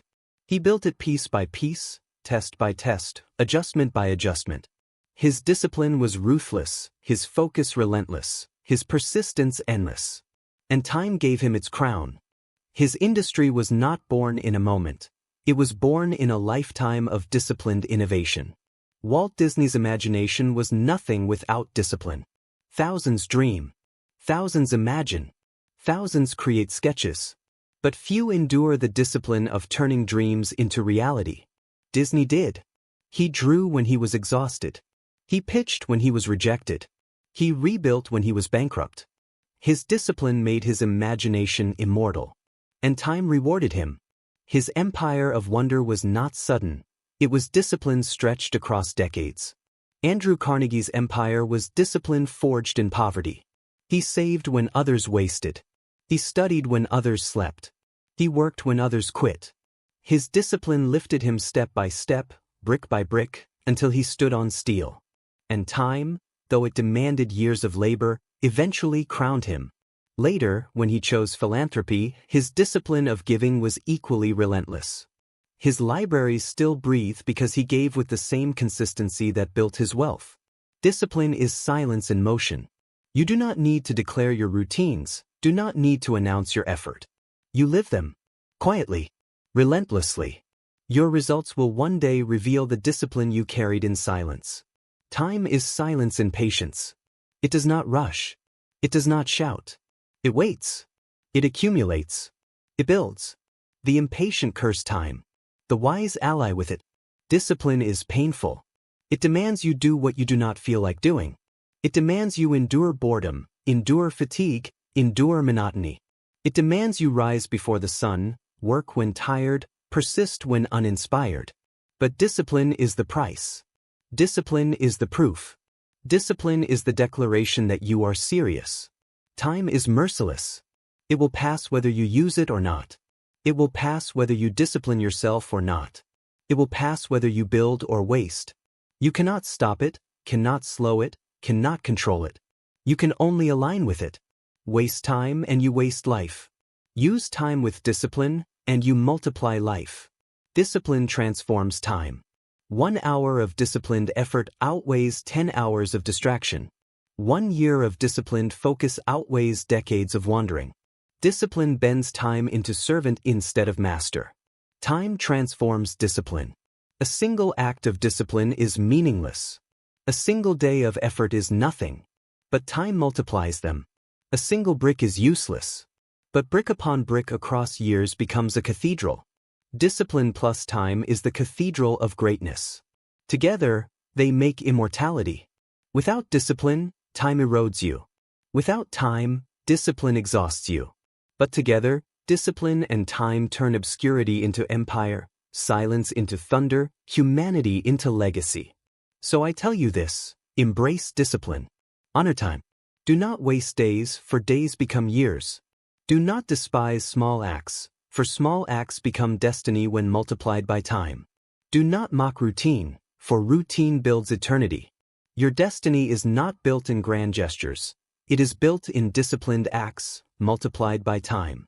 Your legacy is not carved in moments. It is carved in years of invisible labor. Your immortality is not handed in an instant.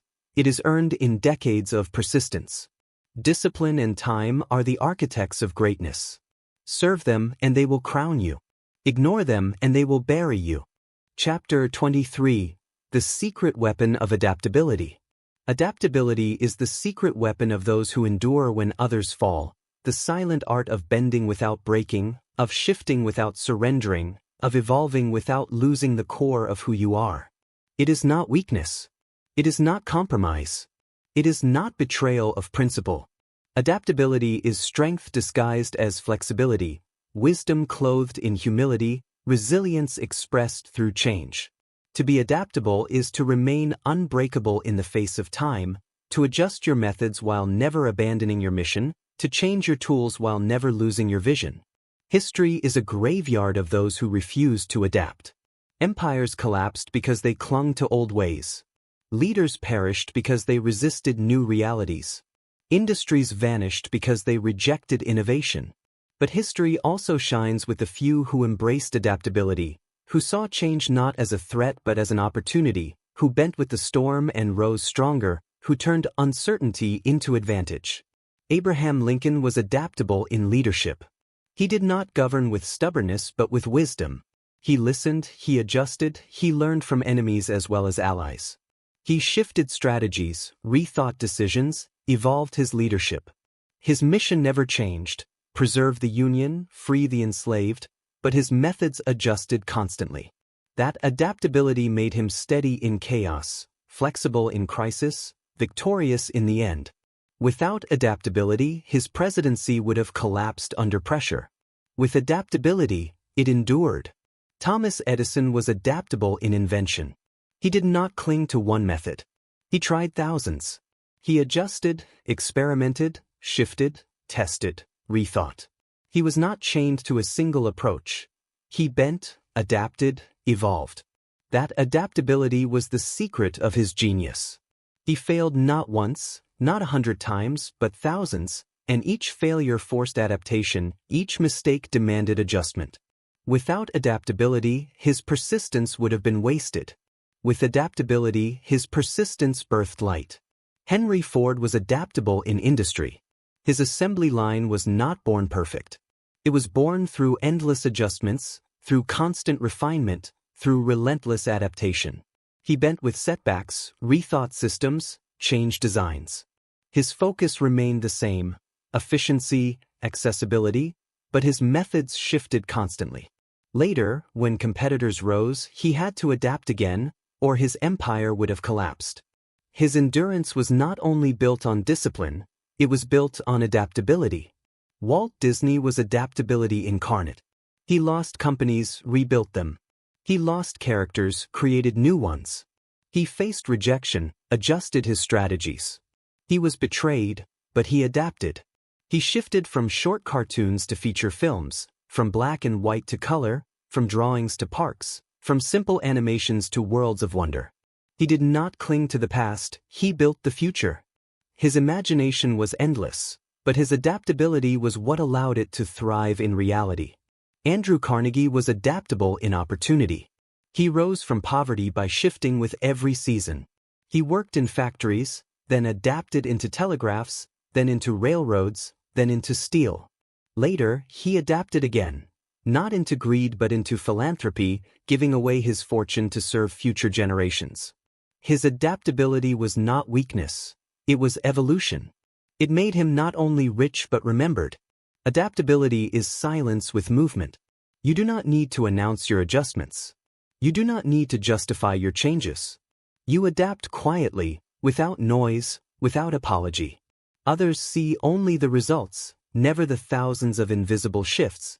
Adaptability thrives in silence because it is misunderstood by the rigid. They call you inconsistent, they call you foolish, they call you uncertain. But when you rise while they collapse, your adaptability speaks louder than their arrogance. Adaptability is painful. It demands humility. It demands that you admit your way is not working, that you are not perfect, that you must change. Pride resists adaptability. Ego rejects it. But those who cling to pride collapse, while those who embrace humility rise. Adaptability requires you to kill arrogance, to silence stubbornness, to bow before truth, and then to rise stronger. Adaptability transforms failure. For the rigid, failure is the end. For the adaptable, failure is feedback. Failure becomes information, instruction, revelation. Adaptability turns defeat into a teacher, disaster into a lesson, loss into opportunity. Adaptability transforms time. Time changes everything. The world evolves, Industries shift, societies move. Those who resist are broken by time. Those who adapt bend with it, rise with it, use it. Adaptability turns time from enemy into ally. Adaptability transforms resilience. Resilience allows you to rise after a fall. Adaptability ensures you do not fall the same way twice. Resilience is strength. Adaptability is wisdom. Together, they make immortality. Adaptability transforms vision. Vision gives direction. Adaptability gives flexibility. Vision without adaptability becomes stubborn fantasy. Adaptability without vision becomes wandering. Together, they create progress. Adaptability transforms courage. Courage faces fear. Adaptability redirects it. Courage leaps into storms. Adaptability learns to ride the wind. Adaptability transforms self-mastery. To master yourself is to master your impulses. To adapt is to master your strategies. Self-mastery is ruling the inner world. Adaptability is ruling the outer one. Together, they make a man unstoppable. Adaptability transforms legacy. The names that endure are not those who resisted change. They are those who embraced it, used it, and shaped it. Those who refused adaptability are forgotten. Those who mastered it are immortal. So I tell you this, be adaptable. Do not resist change, study it, embrace it, use it. Do not cling to the past, it is already gone. Do not fear the future, it is your opportunity. Be rooted in vision, anchored in purpose, but flexible in method, willing to shift, willing to evolve, willing to grow. For adaptability is not betrayal of your mission, it is the survival of it. It is not compromise of strength, it is the perfection of it. It is not weakness, it is wisdom. Without adaptability, you will be broken. With adaptability, you will be eternal. Chapter 24, The Silent Power of Gratitude. Gratitude is the anchor of the soul, the quiet force that keeps a man from drifting into arrogance, the hidden strength that reminds him where he came from and who carried him when he could not carry himself. Gratitude is not weakness, it is wisdom. It is not passivity, it is perspective. Gratitude is the ability to see the invisible threads that brought you here, the sacrifices of parents, the lessons of failure, the strength gained from pain, the opportunities disguised as obstacles.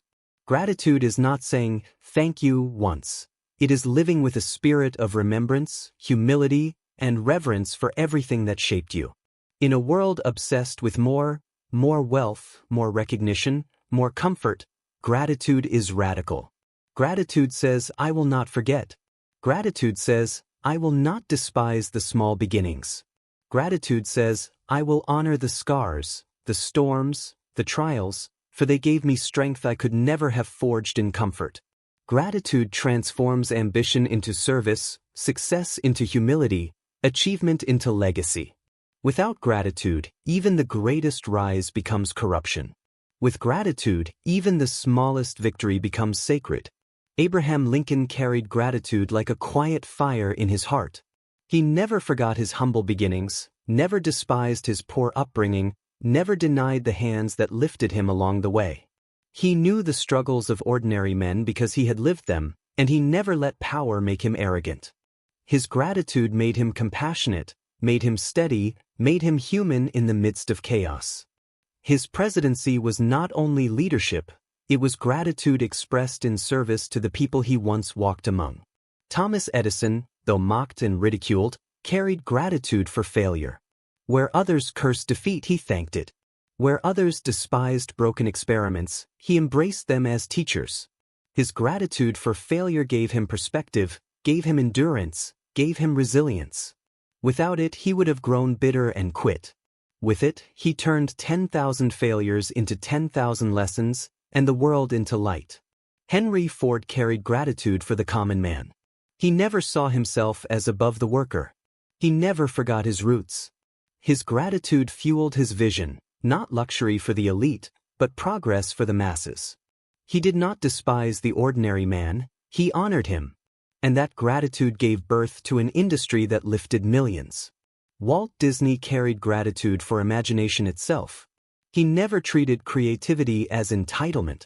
He honored the gift of wonder, the joy of dreaming.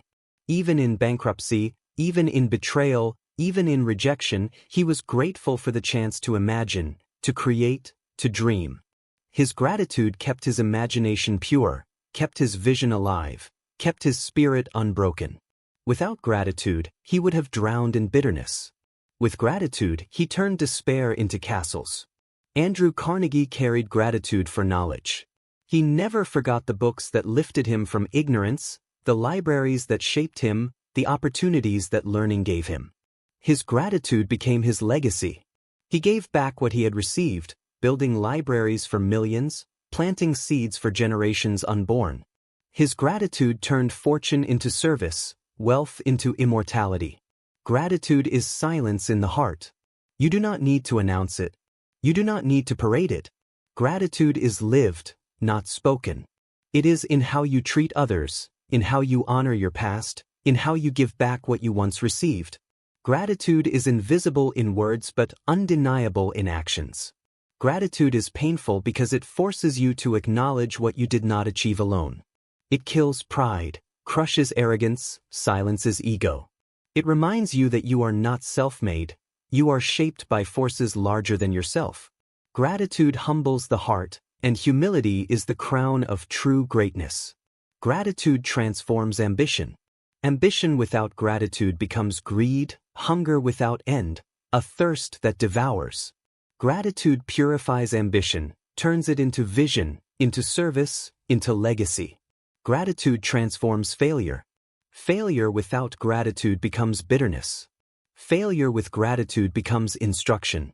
Gratitude thanks the wound for the lesson, thanks the scar for the strength, thanks the storm for the endurance. Gratitude transforms success. Success without gratitude becomes arrogance, corruption, self-destruction. Success with gratitude becomes responsibility, stewardship, destiny.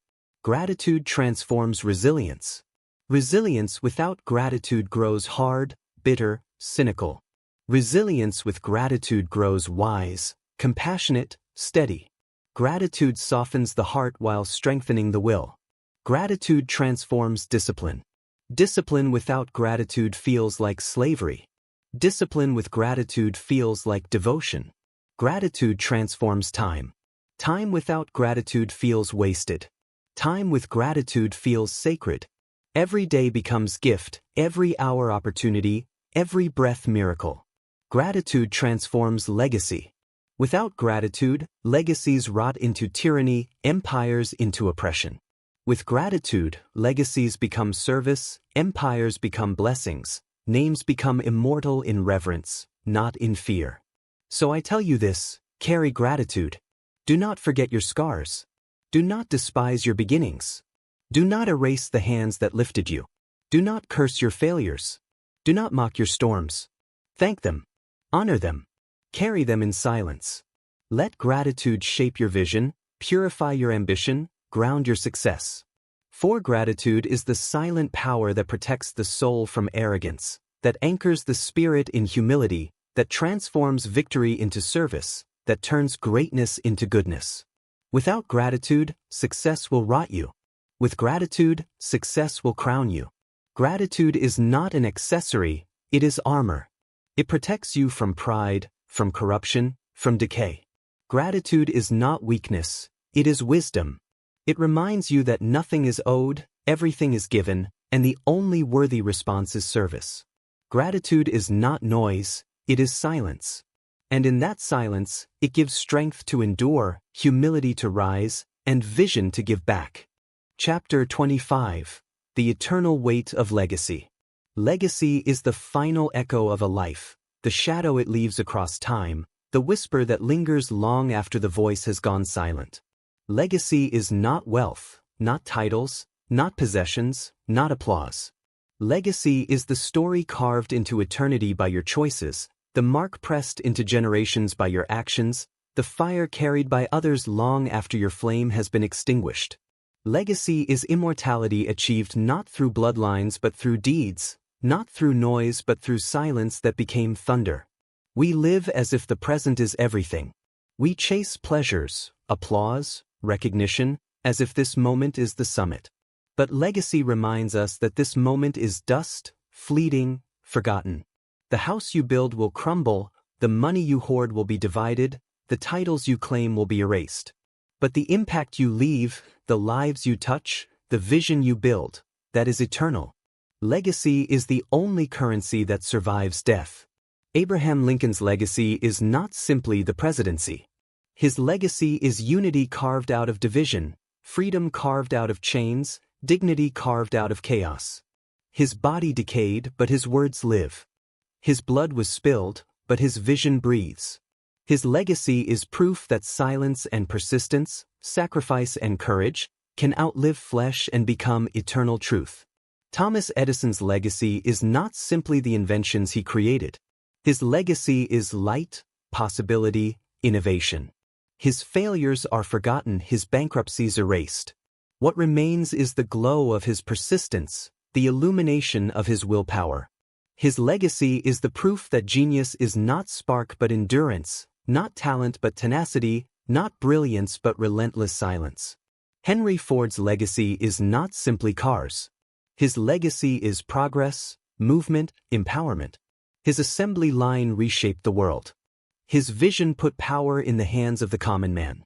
His name became synonymous with innovation, with transformation, with accessibility. His legacy is the testimony that vision multiplied by discipline can reshape entire societies. Walt Disney's legacy is not simply cartoons. His legacy is wonder, imagination, joy. His characters live beyond his death. His worlds of fantasy outlive his flesh. His legacy is not entertainment. It is hope, it is light, it is the reminder that dreams can outlast despair. He died, but his castles still rise, his vision still breathes, his name still sings. Andrew Carnegie's legacy is not simply wealth. His legacy is service, knowledge, opportunity. His libraries still stand, his institutions still give, his investments still serve. His wealth vanished from his hands, but his legacy remains in the hands of millions. He proved that fortune is nothing, but giving is everything. Legacy is silence rewarded. You do not build it by announcing your every act. You build it by living with consistency, with purpose, with sacrifice. Legacy is not what you claim, it is what time declares after you are gone. Legacy is painful, because it demands sacrifice without applause, giving without recognition, persistence without reward. It demands that you plant trees whose shade you will never sit beneath, that you build foundations for generations you will never meet, that you endure struggles whose fruits you will never taste. Legacy is not selfish, it is service. It is not immediate, it is eternal. Legacy transforms pain. Your scars become lessons for others. Your wounds become wisdom for the future.